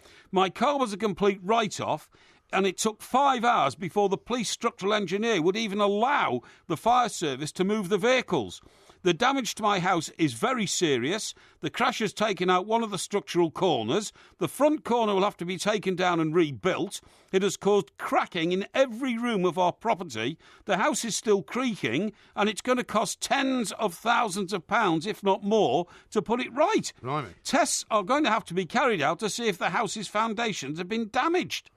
I mean, what an unbelievable story. Well, hang on, if the car's only been shunted 10 feet, it's hardly likely to damage the foundations. Isn't that going a bit over the top? No, because if you move a support beam from a house, if you see what I mean, then the rest of the house is short on structure. But I mean, it could easily happen. A 10-foot, it's about That's 3 paces. It's like going from there, it's not even from here to the wall. Yeah, but you smash through a brick wall which supports the roof of the house. And if the roof of the house starts sagging, of course it's going to bear down on the foundations. I think people are taking it way too seriously. Well, I don't, and what I'm saying is... It's a shocking thing, anyway, for a guy to be driving around in a van. Of course it is. At 8:10 in the morning, shocking. so drunk that he gets banned for 3.5 years. Yeah. But the But how unlucky can you be when you're sitting in your home and your car is parked on your driveway? You feel at your safest. Nothing is going to hurt you in the world. Well, it short depends of where you live, doesn't it? Sorry. Depends where you live. I remember when I lived in Wiltshire. Well, Leamington Spa's not exactly sort of Beirut, is it? Well, no, I don't mean which geographical location. I mean where you are on the sort of road. Yes, because I remember there was a house in a place called was it Seend? I can't remember the name of the town. Yeah. In Wiltshire. Yeah. And the road did one of those like L-shaped bends. Yes. And lorries would frequently run into the house funny. instead of turning. Just because it was such a tight turn. Funny you should say that. Down in Stockbroker Belt, right, when I go to my sister's, you go down a road off a main roundabout into a very nice village there where she lives. And at the bottom, there is almost a U-turn bend. I mean, it's at least 90 degrees and a bit more. And the house that was built there, regret to this day building it there, because they've now got these really solid iron posts along the edge of the pavement because so many cars just misjudged the bend and kept coming through their wall. Exactly. Yeah. Shocking. Yeah. Anyway, coming up next, we're going to talk to Victoria Sitwell. Right now, I'm going to read you this from Stephen. Yeah. Porky takes the glasses back to the bar because he's drunk so much there's no glasses left. This is Talk Sport.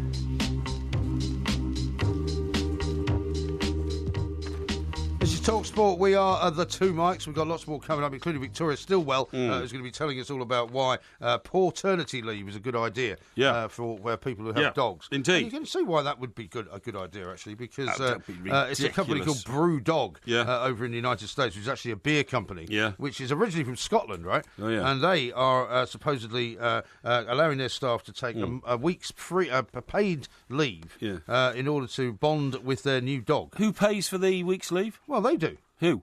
The company. Which company? I've just told you, Brew Dog. Is that an insurance company? No, it's a Scottish beer company. Okay, so what do you pay to facilitate this week off? What do you mean? Well, people don't just give you money for taking a week off, well, if you work... unless you've got an insurance policy to cover it. That's not true. If you work for a company, right, in a modern-day company, you are allowed to get, and this by is a law, Scottish company. This happens to be a Scottish company, but they're operating in the United States That's of America. what I mean, yeah. Well, I mean, that's very... If you work for most companies now in this country, they will give you paternity leave if you have a child, right? Yes. And now for men, I believe it's a week where you get paid. You're allowed 2 weeks off, and the second week, I think, is unpaid. Yeah. Or it's on half pay or something like that. Something like that. So companies do provide it, yeah. But this is the first time it's been provided for dogs rather than for children. Quite amazing. But funny enough, you should say that because doing some research today, I found out a lot of things about Sweden, which is a fascinating country, isn't it? Because it produced ABBA and Volvo and all that kind of stuff, okay? Well, and IKEA. And IKEA as well. I mean, that's one of the most famous exports. But do you know... And, of course, there was that terrorist incident there the other night. It was terrible, shocking. That Donald Trump was referring to. Yeah, exactly. That's right, yeah. But can I tell you this? In Sweden, parents are entitled to 480 days of paid parental leave. 480 days? Yeah, from the company they more work than a year. for. Yeah, but you can split it between two parents. One can have 240, and then when that's finished, the other one can have 240. What, in the same calendar year? Well, it's more than a calendar year, isn't it? 480 that's what I'm days. saying. Yeah. So how does that work? Yeah. Well, so you can walk in on January the 1st and say, I'd like to claim my 480 days. I'll see you next year. That's right. Or you can walk in and say, I want to claim my 240 days, and my wife, who works in the other department, is taking the other 240, OK? Because it's the companies who have to foot it. Did you know also in Sweden... And so that's on full pay, is it? That's on full pay. Or I think it's by grades. The longer you take off, the more it reduces. But certainly for a period of up to 3 months, I think it is, you get full pay when you take the time off to look after your child. Now, also, Sweden, I didn't know this. You know, you have to... There's only an acceptable number of names that you can christen your children. And one of the band names is Elvis. Nobody in Sweden's called Elvis. Why not? Because they don't allow it. What do you mean they don't allow it? They don't allow you to call your children strange names. I seem to remember there was a case in France recently where somebody wanted to call their child Nutella or something like that. And it wasn't because the company objected. No. A judge in France actually said, no, you can't call your child Nutella. Well, in Sweden, there's very strict rules. For instance, a lot of people... Funny you should just have mentioned IKEA. Yeah. A lot of people over the past sort of couple of decades have wanted to call their children IKEA. Yeah. Largely because the child was conceived on a bed bought at IKEA. Right. Right? And on every occasion they've tried to do it, the state has said, no, it's not an acceptable name in Sweden, you can't do it. I don't think there's any likelihood of that happening here, is there? I wouldn't have thought so. If you get to want to name your child something, because, I mean, you get some pretty weird names yeah, in of this course country, you do, as you do everywhere else. Yeah, well, mostly celebrities who call their children weird names. It's not just celebrities. Yeah. I mean, some of the kids at my kids' school have got some strange names as well. Yes. But what I'm saying is I don't know of having to go through any process when I named my children that it had to be vetted by anyone. No, it's in Sweden. There's a lot of state control, and they boast about having a very good sort of social security system, but there are other forms of state control. Actually, funny you should say that. 1 in every 5 British children is now said to have been conceived on an IKEA mattress, believe it or not. What? So there may well be children in this country called IKEA for that reason. Well, I've never heard of that. I've never heard of one either, but there may be. The other thing about Sweden is that they encourage everybody to teach their children how to speak English from a very, very early age. Well, they do that all over Europe. Yeah, they do, and that's because they realise that English is the world language, and 89% of people in Sweden speak English. I mean, that is an incredible statistic, isn't it? Well, it is a very good statistic, and I wish we did more of that here, actually. But we've got hold of Victoria Stillwell now, so let's talk to her, because she can tell us all about this paw-ternity leave. Indeed. Victoria, very good morning to you. Sorry to keep you waiting. Good morning. Good to talk to you. Thank you very much for coming back on the show. Now, it's a fantastic idea, this, because obviously people who have, young dogs, puppies, or whether they've got a new puppy or whether it's a puppy that's come from a dog they already have, you need to spend time bonding with it, don't you? Oh, yeah, you do. Absolutely. And in fact, I always say to people, the more time you put in the front end, the less time you're going to have to do throughout the rest of the dog's life. So it's actually really important to bond with your pup, especially if it's a young dog. Right. I mean, this is particularly sort of forward-thinking, isn't it, from this company, which is called Brewdog. It's a Scottish beer company which has expanded very rapidly in the United States and very successfully. Do you think it's going to start more companies doing it? Do you know what? I don't know. I don't think so, somehow. I love the idea. I think it's great, but I don't see other companies doing it. I do think this is forward-thinking, and I do think it's really clever.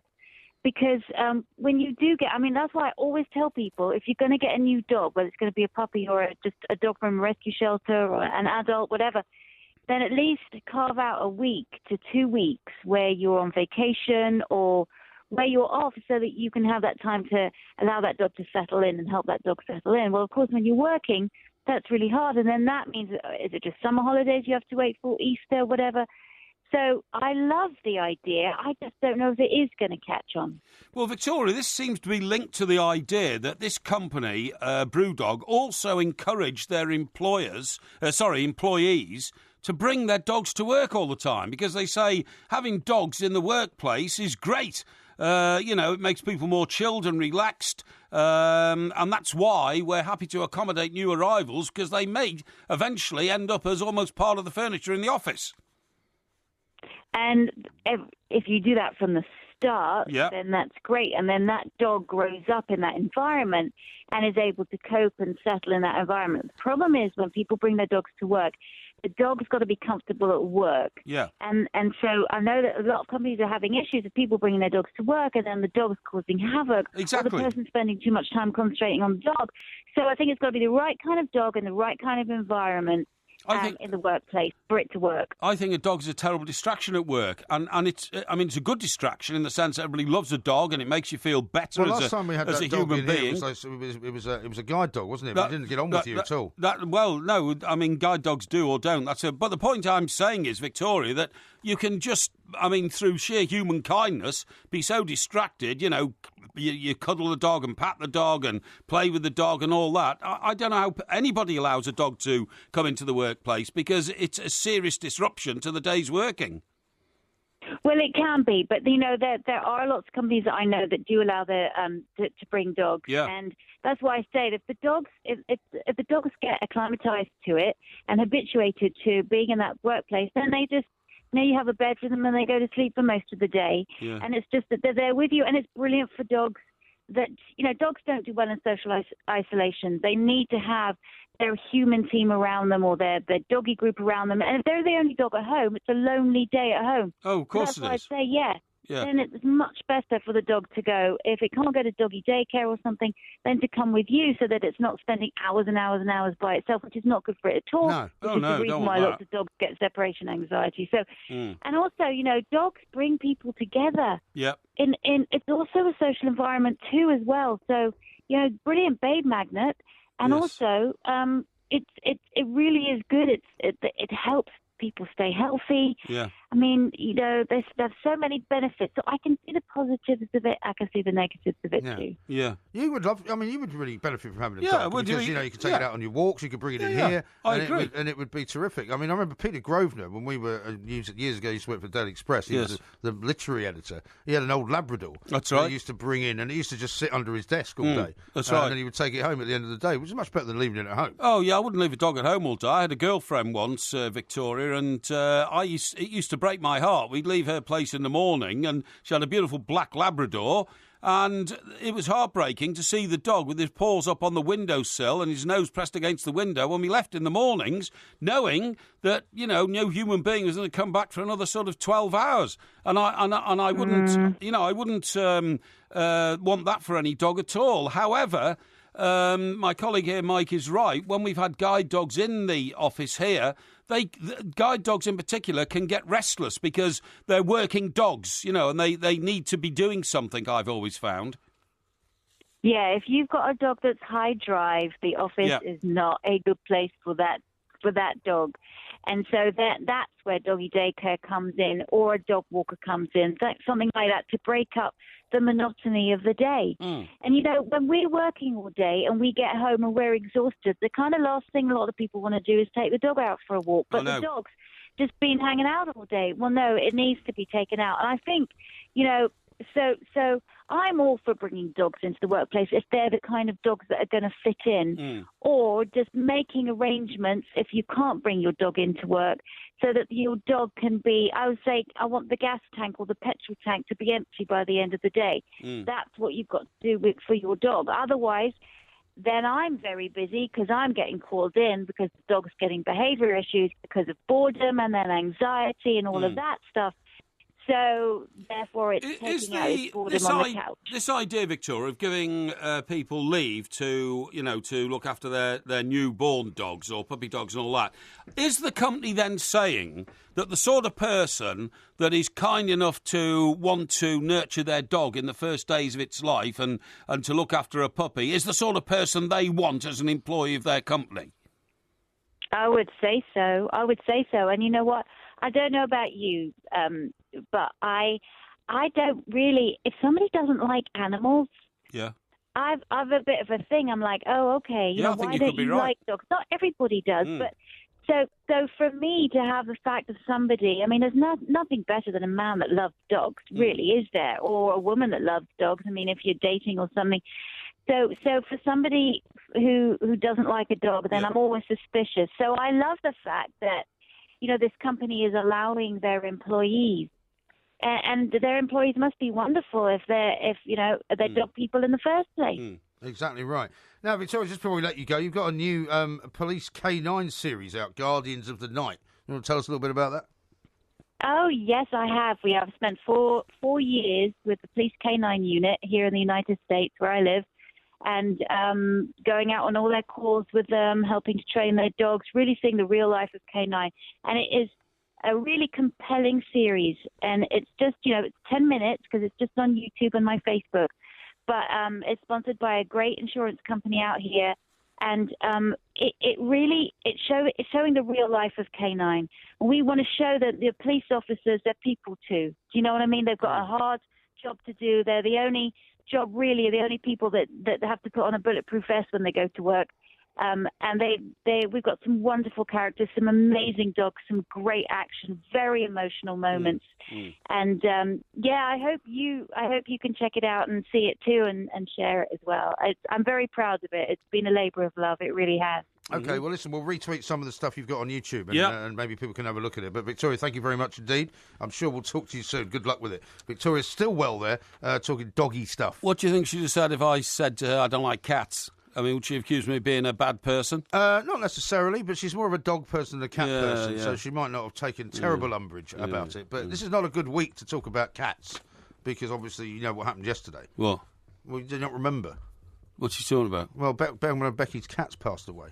Oh, that's terrible. You don't remember that? No. You don't remember that at all? No, I don't know. Okay, that was on yesterday's show. Uh-huh. The madness continues. This is Talk Sport.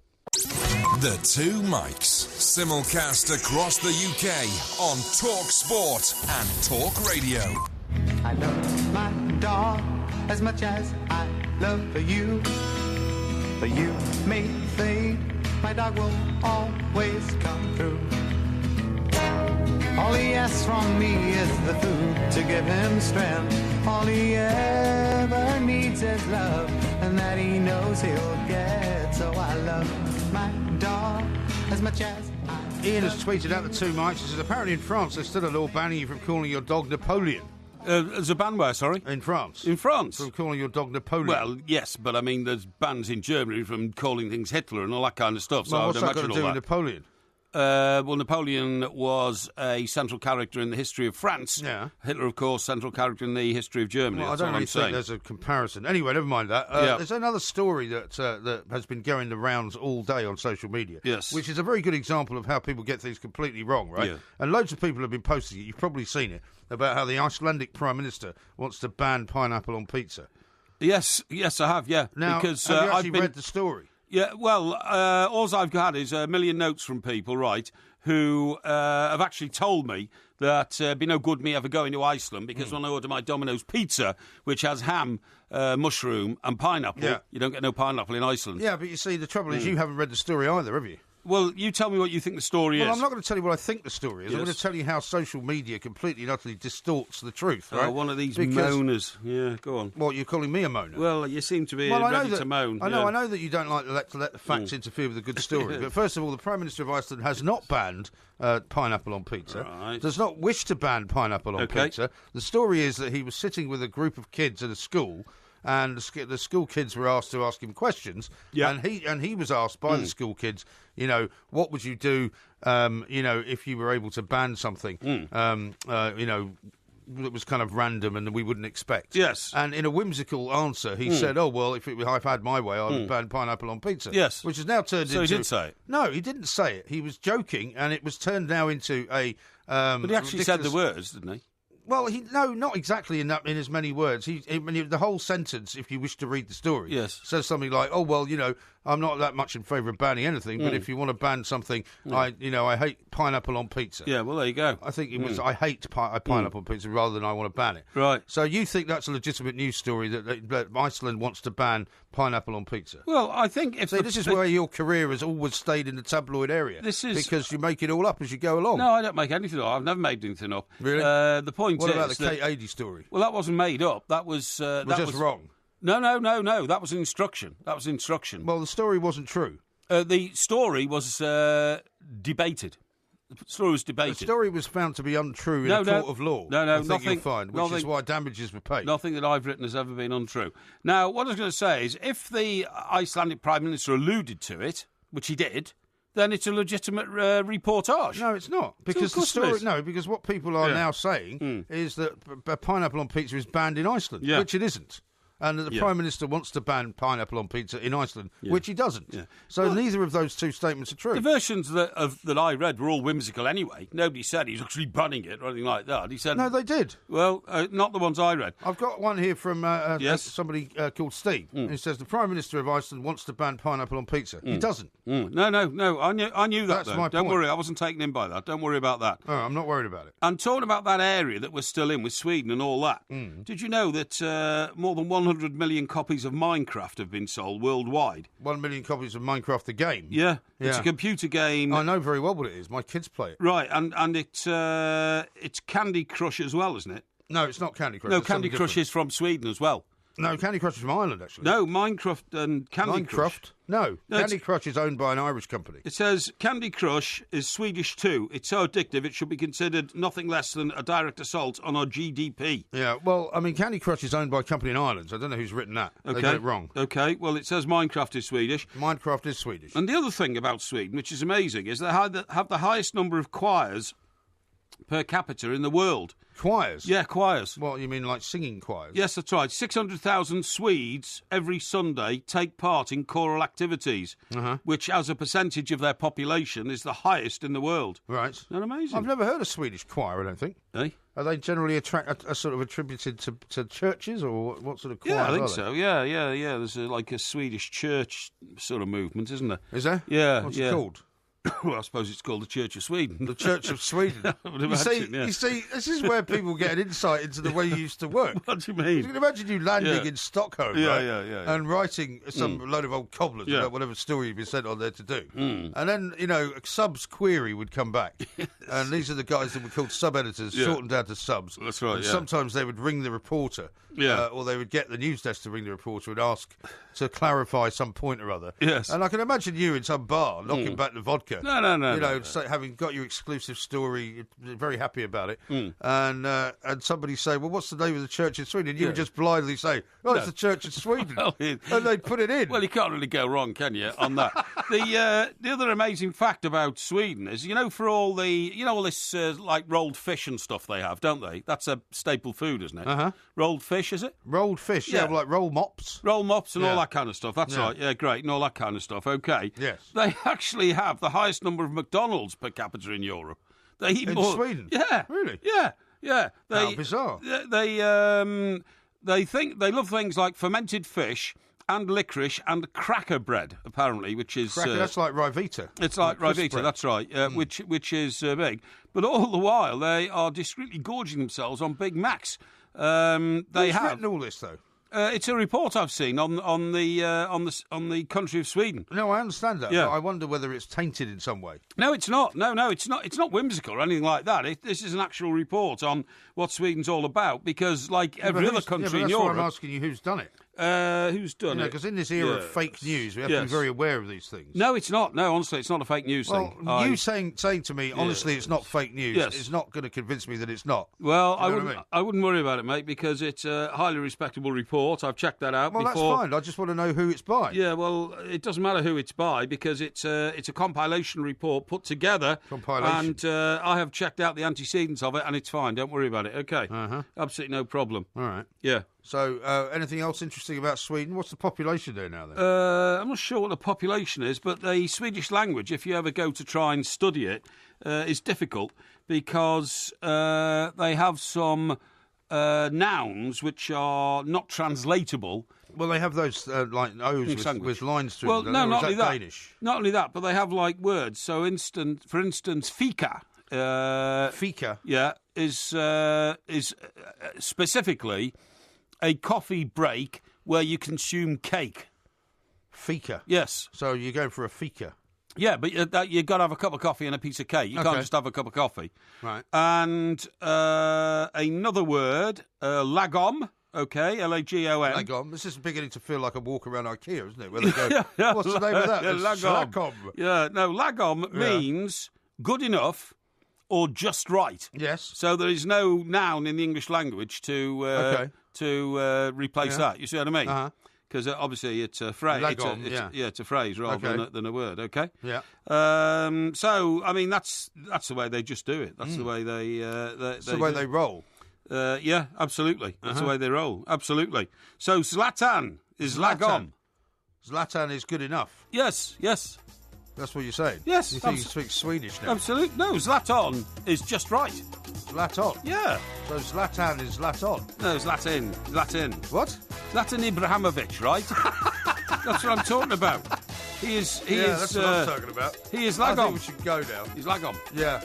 This show's taken a very odd turn. Talk sport.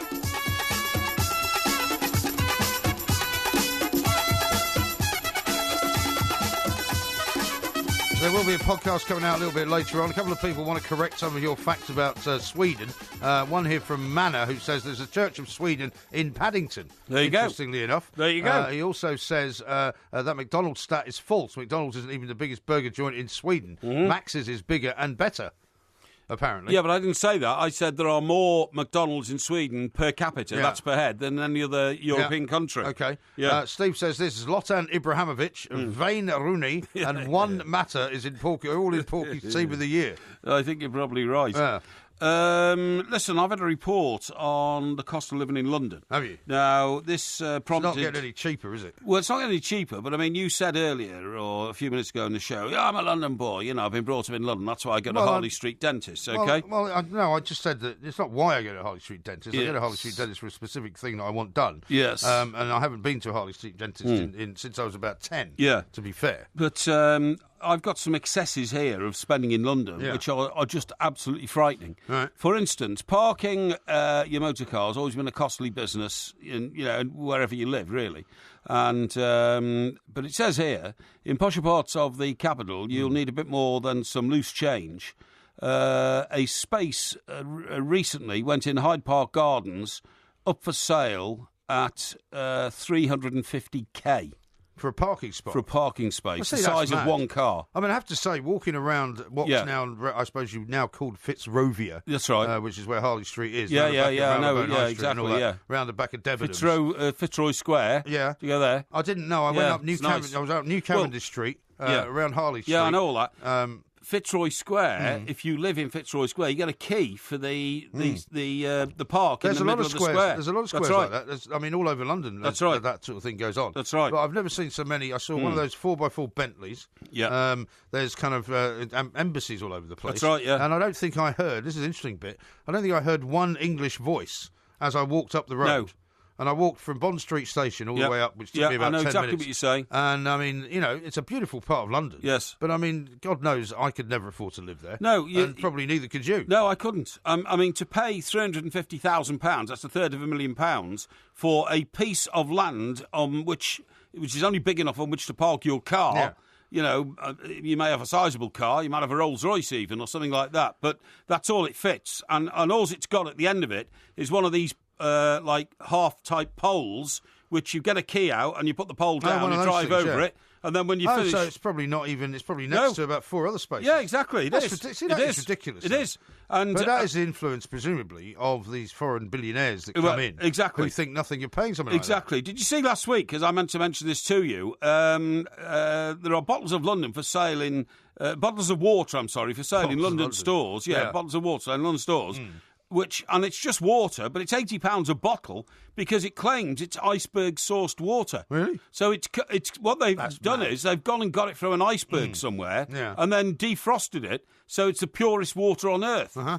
But I mean, that's crazy. And that's £80 a bottle. But how can you prove that? Well, I don't know. I mean how can you prove anything like that? I remember buying How do you know it's not out of a tap? I remember buying vodka in Iceland in a duty-free shop at the airport, which was supposedly distilled through volcanic lava. Yeah, and all that, yeah. Which was great, but I mean, I've no idea whether it was. No, of course you haven't. It was very good vodka, though. If we go for a drink after work on Friday, when we're doing This Friday? Yeah, the mid-morning show, Yeah. we could go to the Dovetail pub in Clerkenwell. Oh, yeah. That's not a particularly smart part of No, London, Clerkenwell's very trendy. Clerkenwell, OK. Very trendy now. Well, it doesn't surprise me. It's in North London, Clerkenwell. Well, it's just up from Farringdon. Just up from Farringdon, that's absolutely right. Yeah. A pint of Chimay Triple is £17. Chimay what? Chimay Triple. What is that? A beer. Oh, is it? It's a lager. 17 quid? Yeah, for a pint of... Well, you'd have to be stupid to pay that kind of money, wouldn't That's you? what I think. You have to be a complete idiot. A pint of Chimay Triple is £17, right? If, however, we choose for a cocktail, this is absolutely no joke. There's one on the cocktail menu which costs £5,000. Yeah. Well, do you remember my daughter's boyfriend was running a restaurant? Yeah. At one point, a few. Oh, sorry, that's not in there. That's ago. in the Savoy Hotel, by the way. Sorry, a few months ago, and this cocktail had something like diamond dust in it or some rubbish, right? Yes. And it was about 250 quid for a glass. I mean, it's just it's for people with more money than sense. Yeah, surely. definitely more money than sense. The Royal China Club in Baker Street. Are you aware of it? Royal China Club? I think so. There's a Royal China restaurant in Canary Wharf. Right, okay. Which I think is a sort of sister restaurant to that. Okay. Well, the Royal China Club in Baker Street has a light broth available called Caterpillar Soup. Oh, yeah. You will be disappointed to discover that a bowl of Caterpillar Soup is £480. How many caterpillars are in it? Well, it says... It doesn't actually consist of caterpillars themselves. That's good. But a very rare herb which is said to resemble the insect and which has to be imported from abroad. Right. And that's why it is so expensive. Nonsense. I mean, it's just... old Paul Hollywood, of course, who's a Bake Off star. Yes, that's him. He's gone to Channel 4, hasn't he? I'm not sure. Has he gone to Channel 4? Yeah, I think he's gone to Channel 4. OK, but he has told of what he calls the Rolls-Royce of bread loaves, a loaf of bread. Yeah. The Roquefort, yeah, that's just cheese, isn't it? Roquefort and almond sourdough bread Yeah.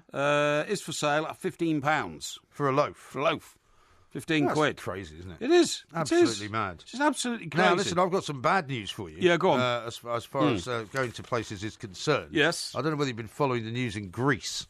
Greece, there's a lot of yes. strikes going on. You know, you're heading out there in the sun. Yes. There's a bit of unrest, right? In Greece? In Greece, But yeah. Santorini, where I'm going, isn't really Greece. What do you mean it's not really Greece? No, it's not Greece. It's a self-contained island. Right. And there's lots of wealth there because lots of sort of rich people go as there. are many Greek islands. Yes, that's true. They're all part of Greece. Yeah, but I think mostly we're talking Athens and the mainland, aren't we? No. Where all the trouble takes no, place. Rhodes is in Greece. Rhodes, that's Yeah. a big island though, isn't it? It's quite a big Santorini's a island. small one, I think. Well, yeah, it doesn't matter. Yeah. It's still part of Greece. Yeah, so what are you telling me is going to be happening? What I'm telling you is that there's a load of union problems, right?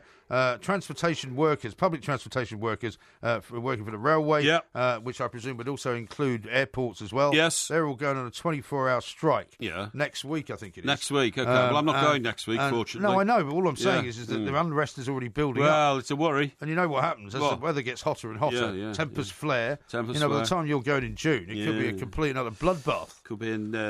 you might just have to keep your eyes on it. Could be something I've got to worry about. I'll keep giving you a Greek update from time to time. OK. Well, if you would. I found a journal that you might enjoy, actually. Oh, yeah, what's it called? It's called Greek Reporter. Greek Reporter, yeah. And so it brings you all the Greek news that's fit to print. It'll all be Greek to me, mate. Yeah, exactly. Yeah. So anything you need on the basis of the Greek economy or the Greek public transportation system, I will bring you. I've never quite understood why people like Boris Johnson and other sort of highly intelligent people found it necessary to study ancient Greek, i.e. the language. Well, it's not exactly sort of popular in the bars of Clerkenwell, is it? Well, no, actually, it probably is if you can show off and speak in ancient Greek, as he often does. Want to do that? Well, he does it, doesn't he? Does. And again, he speaks in Latin. Well, the point about studying Latin, for example, which I assume you did since you went to a grammar school. Yes, I did, yes. Is so that you can structure grammar in English. Yeah, well, they say that, and they say you need it for law and all that kind of stuff. I always found it a complete bore, Well, I'm sure you did, because you couldn't make any money out of it. Well, it wasn't I couldn't make any money out. It's meant to teach you the structure of language. Yeah, well, it didn't teach me the structure of language. Well, we can tell that. I thought it was a waste of time. We can absolutely tell I preferred woodwork. David says this, 60p for a cup of tea in London. Yeah, well, that's normal. But some people... I don't know where you get tea for 60p. Well,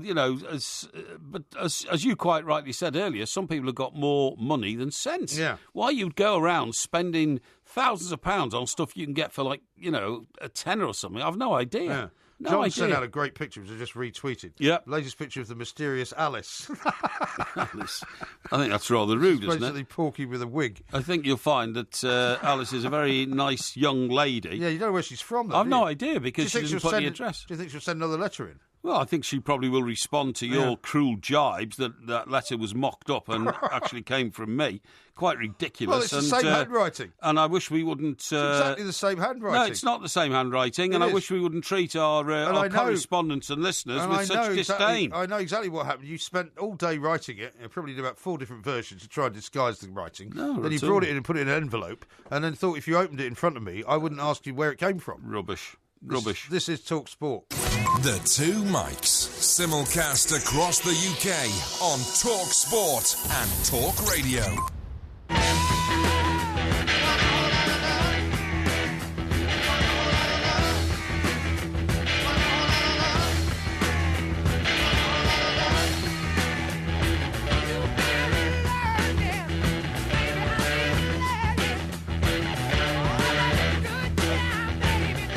Talk Sport, we are the Two Mics. Coming up tomorrow, of course, is Porky Vision.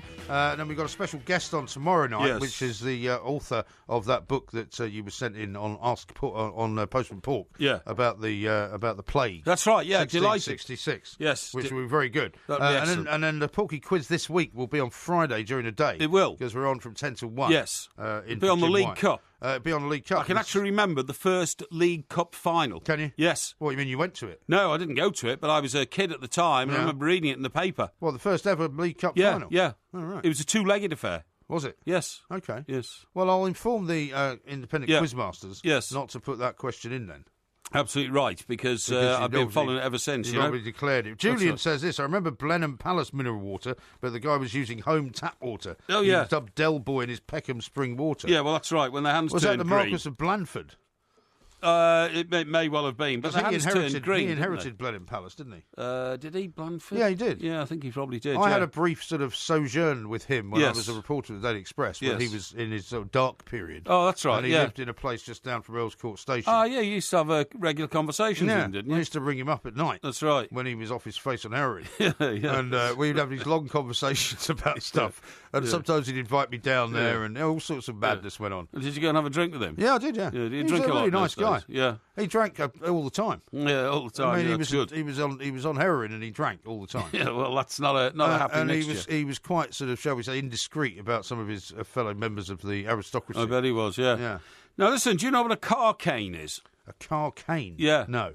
Now you know my car is like a sleek two-door fastback sports. So you say? Yeah, well, it is with 4 flat tyres. No, it hasn't got any flat tyres, but it's got thin tyres and thin tyres. Well, it's got like very shallow tyres, only like half an inch shallow and all that kind of stuff because if they burst, doesn't matter. Has it not occurred to you that the reason why you keep getting these tyre alerts is because of the thin nature of the tyre? No, because compared to the vis-a-vis the size of the alloy wheel. No, because my regular man at QuickFit has checked them all the time. But anyway, listen, what a car cane is you get to a certain age, right? You open the door, and if you've got a low-slung car, you need like a cane to be able to get out of the car. Right. And I can't work this out, but I've seen this advert for one, and you stick it in some part of the door. Now, I've just shown you the diagram. Can you work out which part of the door you stick it into?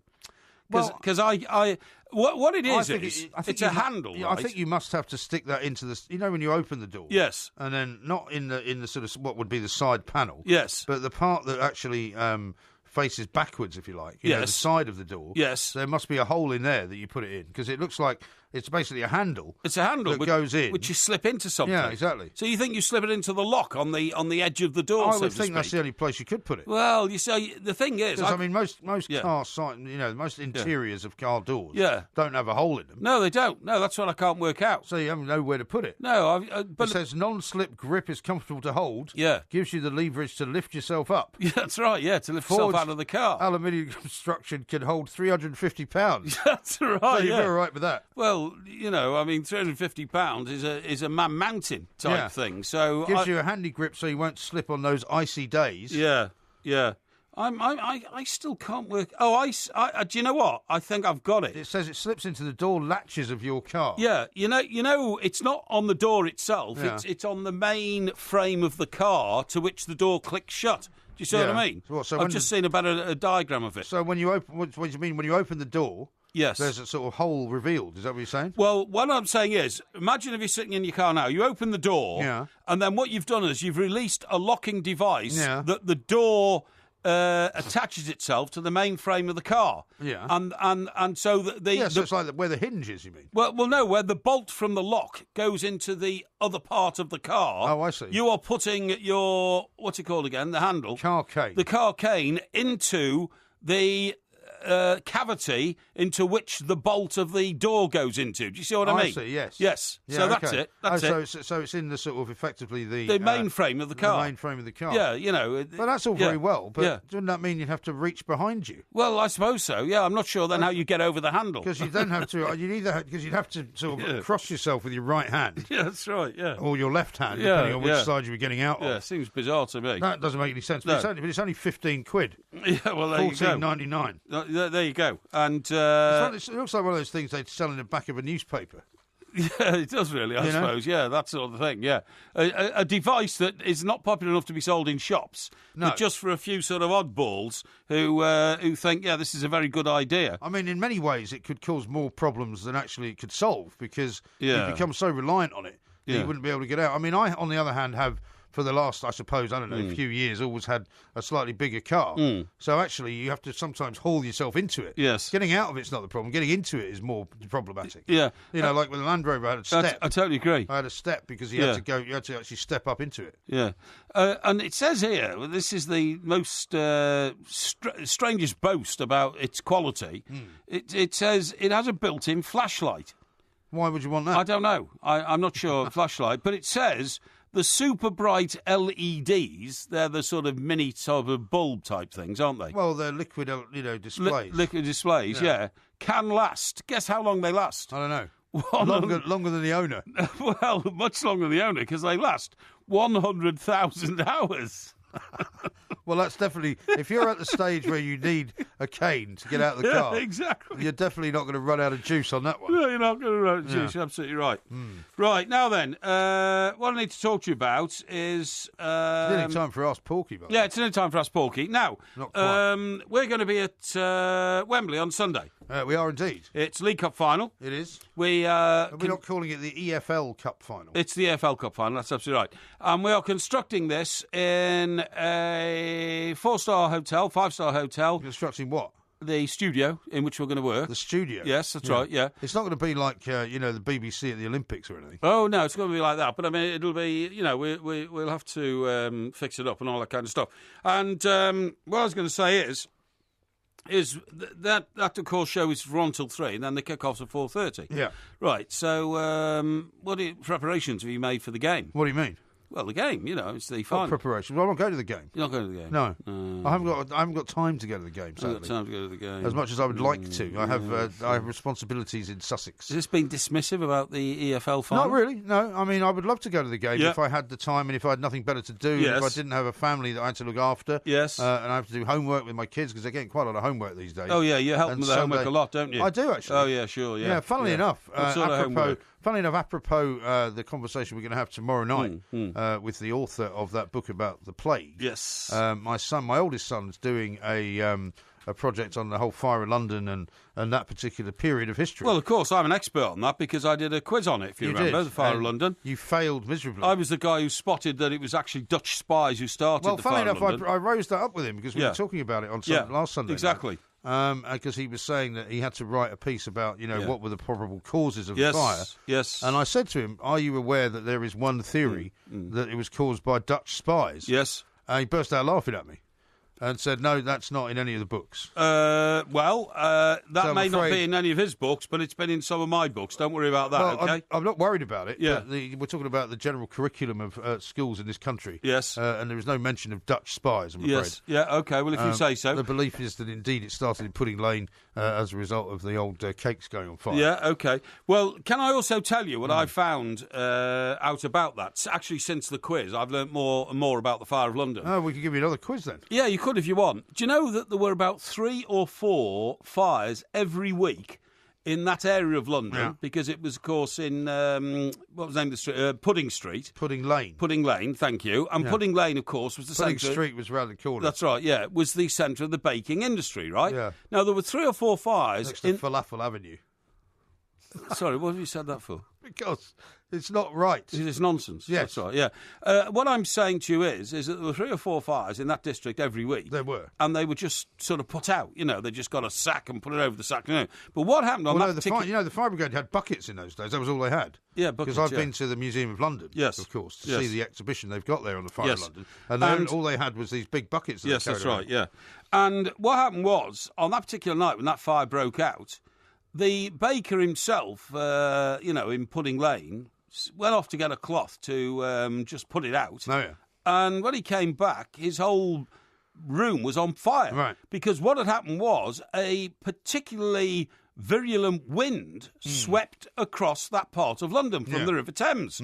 And it was very strong, and it was swirling. A bit like tonight, funnily enough. Is it? There's a big wind coming up there. So, okay. Doris is getting up there. That's right, yeah, Storm Doris. Doris. Doris! So what happened was this very unusual gusting wind caught the flames at just absolutely the wrong time. Like a Scirocco.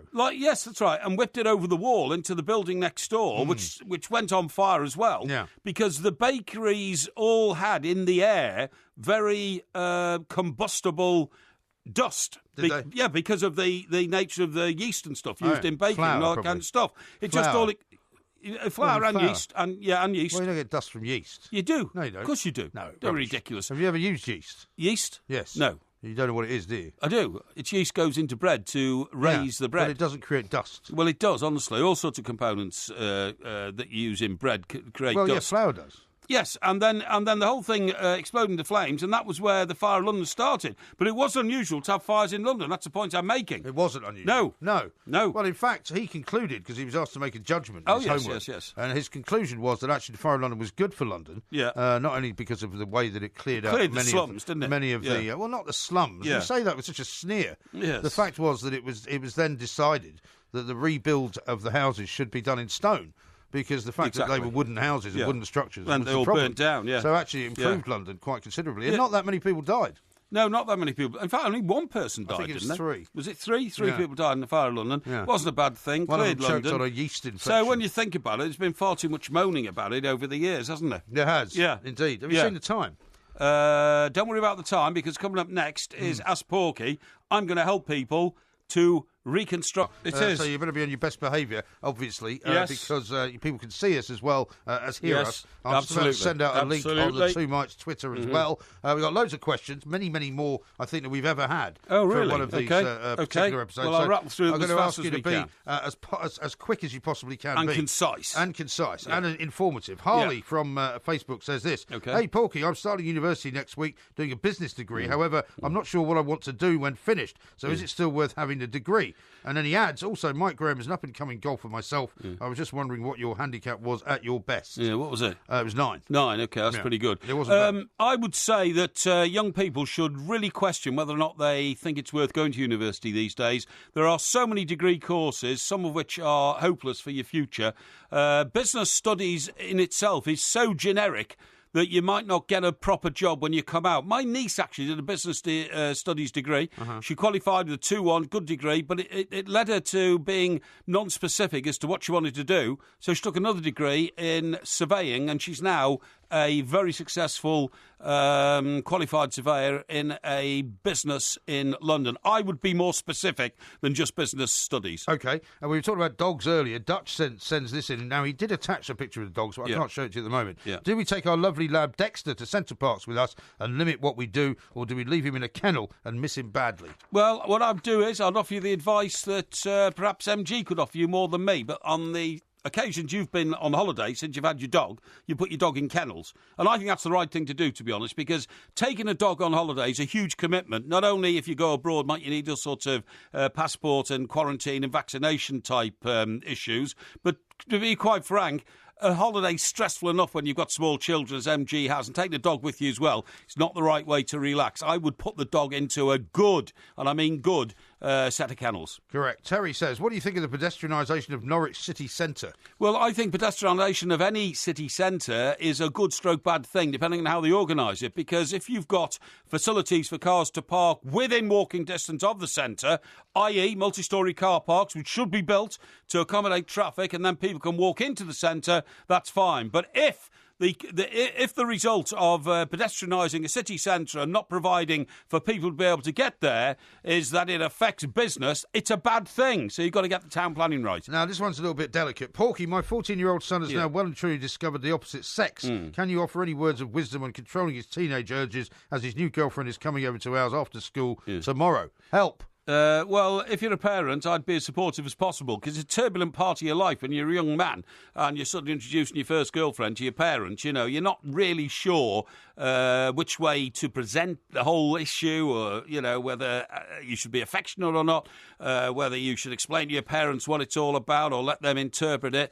I would urge your parents to show great understanding, because it is a traumatic moment in anybody's life. Stuart says this, my wife keeps badgering me for a handmade eternity ring. I pointed out that eternity rings were made up by Russian diamond oligarchs in the 80s, but she's having none of it. Can you give me a good excuse to fob her off whilst I save up for 6 months to surprise her with one? Well, no, you don't want to fob off anybody. I bought an eternity ring for a girl when I was about 17 or something because she asked me to. I don't think they were invented in the 80s. I don't think they were either, and that would have been in the kind of 70s or whatever. And it's just another symbol of togetherness, really, and commitment to each other. I wouldn't get overstressed about it, and I certainly wouldn't spend an awful lot of money on it if you've got to an age outside your teenage years. Kelly says this: who wrote the first dictionary? The first dictionary was written by a bunch of monks, probably, who put it all together in long, colourful words written with quills and didn't have ink in those days. It's sort of stuff that you got out the ground, black stuff and blue stuff and all that kind of stuff. And that would have been taken on then by Oxford University. That's why we have the Oxford English Dictionary. Here's one from Jonathan. Appearing on Clips of the Week, is it a great honour or does it show up a once great broadcaster for the inaccurate one he has become? No, it's always an honour to appear on Clips of the Week, put together brilliantly by our colleagues Paul and Andy, Hawksby and Jacobs, and there is never any malice in it. It is always about highlighting some issue which has either raised humour or caused interest or stimulated the mind, so it's a great honour. Now, here's one from Kelly as well. With the transfer of referee Mark Clattenburg to another country, could you see foreign referees in England? Well, not really, because if we did, I think the level of competition in this country would go down. It's widely accepted that the amount of physical contact in this country is more allowable by the referees we have here than in any other European country. So English referees are English referees, and I don't think continental referees would improve the game one iota. In fact, they detract from it. Bricker says this: I'm self-employed, I work 60 hours a week, and I'm only £30 a week better off than being on the dole. Should I sign on, sit at home and watch the football? No, definitely not, because it won't do your mental health any good. The whole idea of life is to provide for those around you and to be able to establish the dignity and self-worth of going out and earning a living. And remember that if you don't have any sort of profession whatsoever, then you have absolutely no cards to play with when you want to go for another job. With your own employers, if you've got something else up your sleeve that you can go to, you've got something to trade. But if you haven't a job in the first place, you're sitting around all day, becoming maudlin, you'll take to drink, cigarettes, spending time on the streets or in bars, and that's not a good thing. Martin says, which weighs more, an imperial porky or a metric porky? Well, I'm imperial because I believe in the weights and measures of this country, and that is miles and pints and yards and all that kind of stuff. And I don't see why there's any issue about it. I mean, the old Brexit debate is now roaring, of course, in this country. Whether or not we'll ever get back to pounds and ounces, I've no idea. But that's what I stick to because it's the law of the land. Seems unlikely. Lee says this: I have an opportunity of a weekend of mild bladderation and possible horizontal refreshment in the summer, but it coincides with my weekend with my kids. My ex is refusing to swap weekends. What do I do? Go and be selfish or stay and accept my responsibilities? Well, I think your first responsibilities have to be to your children. So although I'd say, have a broader mind about enjoying yourself in those sort of adult recreational pursuits, I'd never put that before your children. It's a non-starter. Now, Max says this. I'm not going to name the company because that might be unwise, but he's basically having trouble getting a refund of €2,508 from a travel company, an online travel company. He says, how can I get it? It's been 2 months and I still haven't heard anything. It's a difficult one, that. We are in a privileged profession in that we have a voice, and sometimes, expressing that voice obviously is a help to people with whom you're in dispute. There are a number of publications, and they're magazines and periodicals and newspapers who do actually have a reader's complaints page, and every week I read it and I see that those that have gone through it have always been resolved once a national newspaper gets involved. Right. So I would have a look for some of those and try it that way. If you think you've got no strength at all against a major corporation, if you feel you're being turned over because they don't take threats seriously, they've got more money than you, you're probably not going to pursue it legally. So I would try and get some aid and assistance from people who have got some leverage. Porky says this, Warren says this. Porky, what advice would you give me on running a 60-mile ultra-marathon from Richmond Park to Brighton in May? Well, that's a long way, isn't it? Yeah, that's huge commitment, and I can almost see it in my head, the sort of roads that you're going to be running on, uphill, down, dale, and all that kind of stuff. And it's very commendable, but you've got to be terribly fit to do that sort of thing, and I can't give you any advice. The most I've done is a half marathon, which I had to walk because only 1/3 of my heart works, as you know, and I find that pretty grueling. That's only 13 miles. You're going 4 or 5 times that distance. And all I would say is take advice from experts. You may be an expert yourself. You might be, one of these sort of athletes who does that sort of thing. Pace yourself. One from Jim. 3 days with no sleep, and now Porky's incoherent rants and twisted logic are beginning to make perfect sense. Please help. He says he's suffering from insomnia. Well, insomnia is a terrible thing. And in the middle of the night, when it's dark and you're lying there and your eyes are open and, you're thinking, why can't I get back to sleep? Yeah. I always get up and do something for an hour. You know what I mean? Yeah. And something productive. So, I think... watch something on TV. Well, watch something on TV, certainly. But sometimes I think, no, I've got a journal that came in today, which I haven't really scanned yet. Oh, yeah. I'm going to get up and scan it. And sometimes I'll have a piece of toast. Now, don't eat too much in the middle of the night. Toast? Yeah, a piece of toast, yeah. Don't eat too much in the middle of the night because you'll find that the two main things that your heart has to do is, one, keep you breathing, but the other one is your digestive system, and it'll struggle to cope with both. One piece of toast is good because it takes away any feelings of hunger, and an hour's activity may restore you to the mode in which you want to sleep. Fascinating. Mark says, can you sneeze or cry underwater? I've no idea, and I couldn't care less. Really? No. Tony says, I'm considering changing my Audi A6 all-road for a Jag. I used to have a Jag, and I'm tempted to return to the British Cat. Yes. Do you have any insight for me? Well, I've never driven an Audi, so I don't know. But a friend of mine who's a professional footballer swears by them. He's got a fleet of them and says they're very good cars. I have had Jaguars and been very pleased with them. Now I have a Mercedes. I'm very pleased with that. All I can say is take it for a test drive and see how you feel. I did enjoy driving the Jaguar Mark, and in fact may well return to that particular brand of car when I next swap my vehicle. Andy, finally, this is the last question. Right. Does Porky find it hypocritical that the people protesting to stop President Trump coming to our country are the ones who were upset at him for trying to prevent certain other people from coming into his country?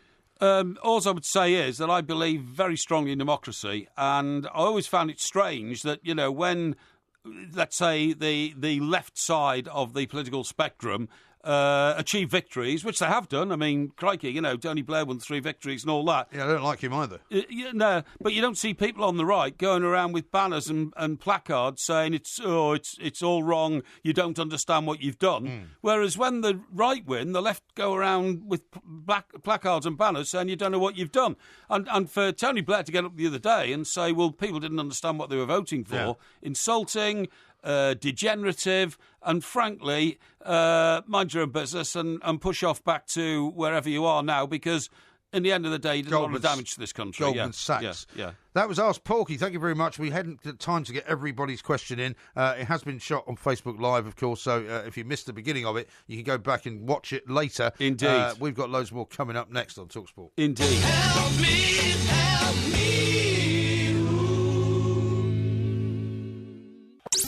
The Two Mics, simulcast across the UK on Talk Sport and Talk Radio.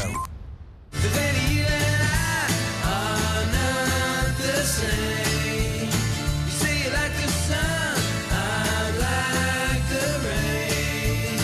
So before we go do it all again, you better catch your own train. This is Talk Sport. We are the Two Mics. Tomorrow's Porky Vision, and then, of course, we're not in here on Thursday night because we're in on Friday during the day between 10 and 1. Yeah. And that's where the Porky quiz will be. Yeah. Now, Chris says he believes Dr. Samuel Johnson wrote the first dictionary. He says he left out the word sausage, incidentally, as well. I don't know whether that's true. I'm not sure the relevance of that, actually. Don't think they had sausages in those days, did they? Yeah, they probably did. Samuel Pepys, you Samuel say? Pepys, yeah. No, you said Samuel Johnson. Oh, sorry, Samuel Johnson. Do you mean Johnson or Pepys? I mean Johnson. Johnson. My apologies. You sure about this? Yes, well, that's what it says. Right, OK. Didn't he also invent the a brewery, Samuel Johnson. Samuel Johnson? Yeah, Samuel Johnson beer. I don't know. I think he did, yeah. You're not thinking of Sam Smith's, are you? No, I'm not thinking of Sam Smith's. No. Here's one from a super baker. It says, I'm a baker and you don't get dust from yeast. Yes. Porky's wrong as usual. No. It's a mixture of flour and yeast, of course, in the baking process, because that's where the dough goes into the oven, OK? Have you ever watched what happens to yeast, actually, when you put it in the palm of your hand? It's quite interesting. No, it's what kind happens? of like a microbe. It sort of becomes liquid, but it's very... What, you mean from the heat of your body? Well, yeah, I mean, and also, yeah, it just kind of... It basically sort of melts. It's very viscous. Viscous? Yeah. You know what I mean? Yes. You know what viscous means? Yes, I do. It means moving from solid to liquid form. Yes, kind of, yeah. Yes, that's right, yes. That's It's interesting. fascinating stuff. I'm sure it is. Yeah. Now, how sophisticated is your phone? Huh? How sophisticated is your phone, your mobile phone? I would say it's pretty sophisticated. Right. Do you know that you can actually use it as a vital piece of medical equipment should you be in trouble? For instance... It has what's called a health section on it. Yeah. In which I can set all sorts of things to do with my heart and to do with my general well, not just that, health but and well-being. If you're carrying the right equipment around with you, you can instantly turn it into a thermometer. Oh, yeah. It can tell you temperature. What do you mean if I'm carrying the right equipment? Why don't I just carry a thermometer? Well, no. If you can get an application which you can stick onto the end of your phone, stick it in your mouth, and it'll give you your temperature. Great. Yeah. Turns your phone into a thermometer. Well, but I could just have a thermometer. It can. Well, people don't carry thermometers around. That's what I'm saying. Well, if I was constantly worried about taking my temperature, why would I carry a piece of equipment to sort of screw into my phone? Because this is called a thermodoc, and it's very sophisticated, and it can spot a fever in seconds. Okay. Yeah, me too. It's the size and shape. I feel very hot. It's the size and shape of a key fob. Plugs into your phone's charger socket. Yeah. Hold it for 5 centimetres from your forehead, OK, and it displays the temperature on your screen. Well, that wouldn't be accurate, would it? Why? Because you have to put a thermometer somewhere internally to make sure that you get the right temperature. No. This can. You can put it in your ear.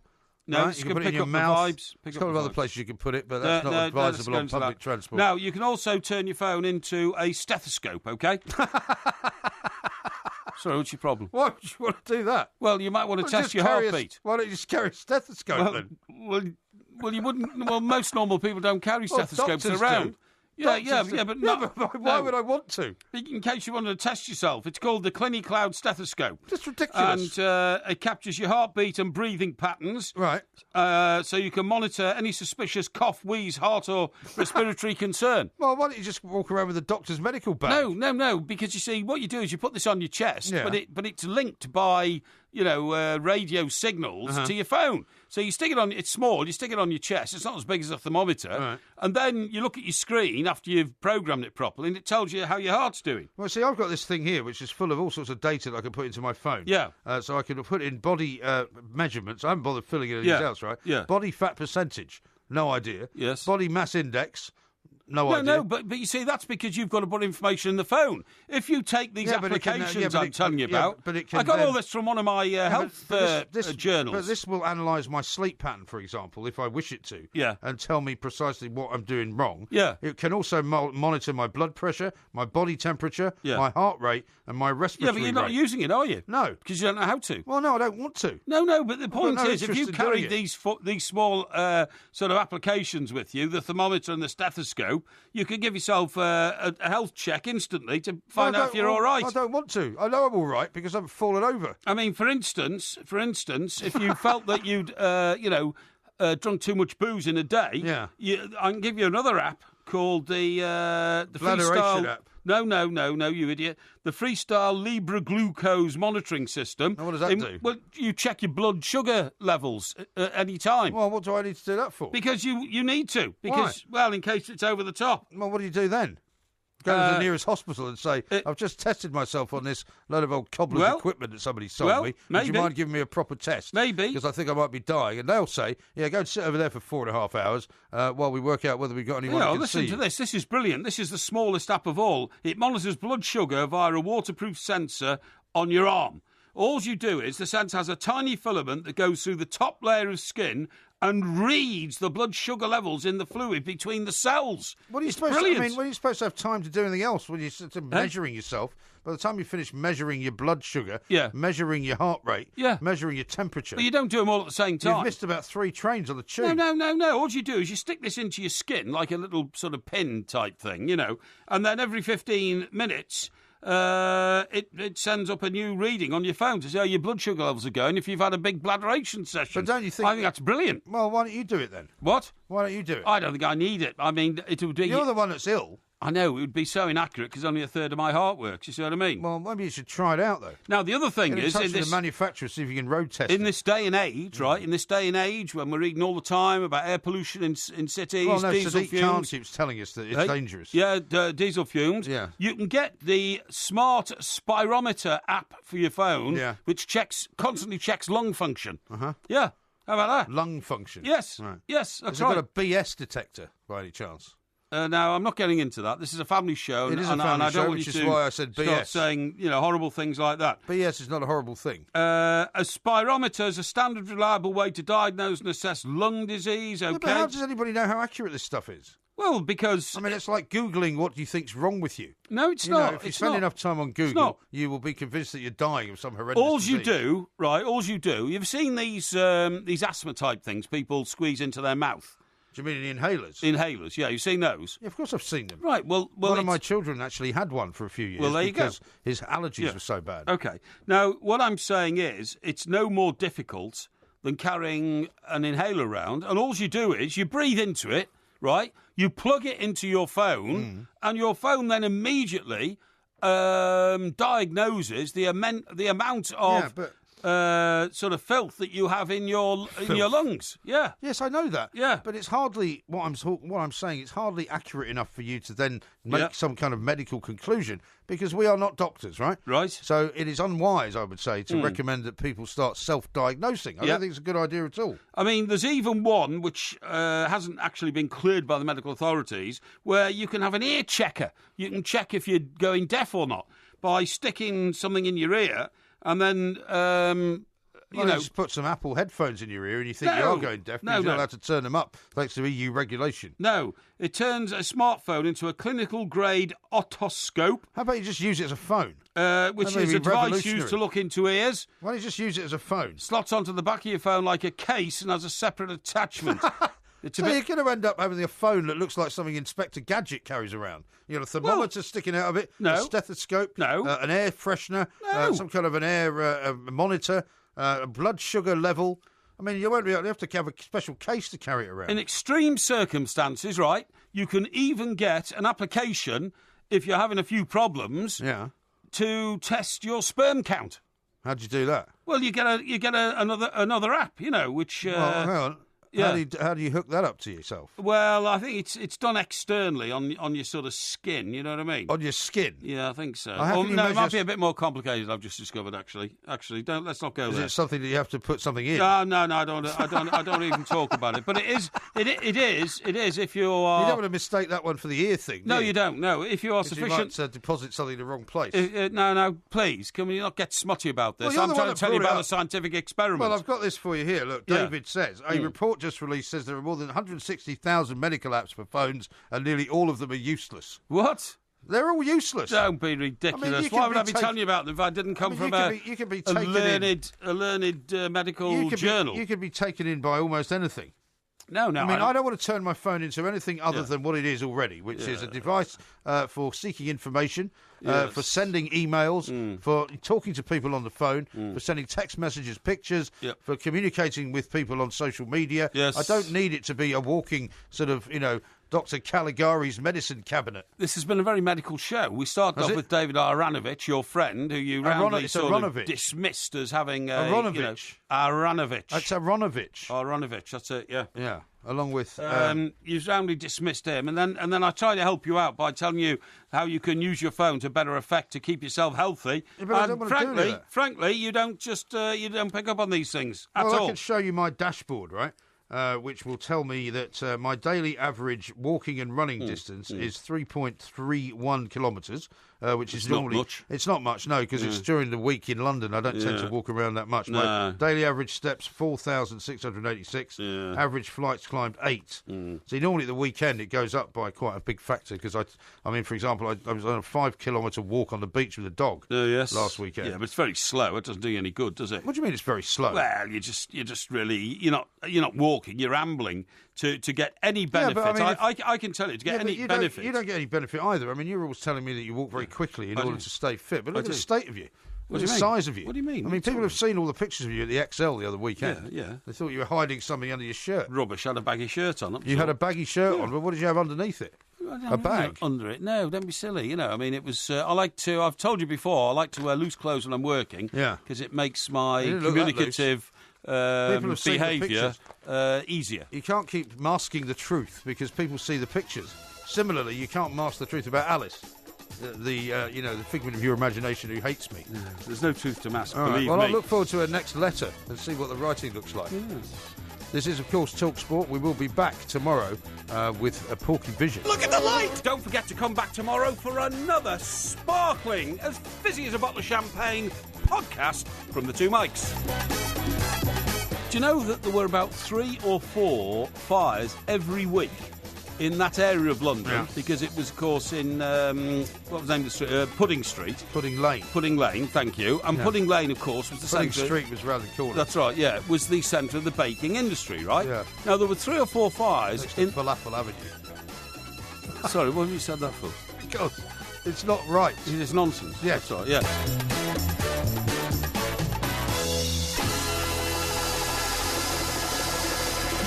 Rubbish book, poor author, full of incorrect facts and sweeping fictitious generalisations. What? Slapdash compilation put together in a rush with a cavalier disregard for the truth. The author has jumped on the Rooney bandwagon to try to cash in on the lad. Rooney and the punters who buy this book deserve much better than this and certainly should receive an apology and their money back. If you love the Two Mics podcast, you'll love the live show.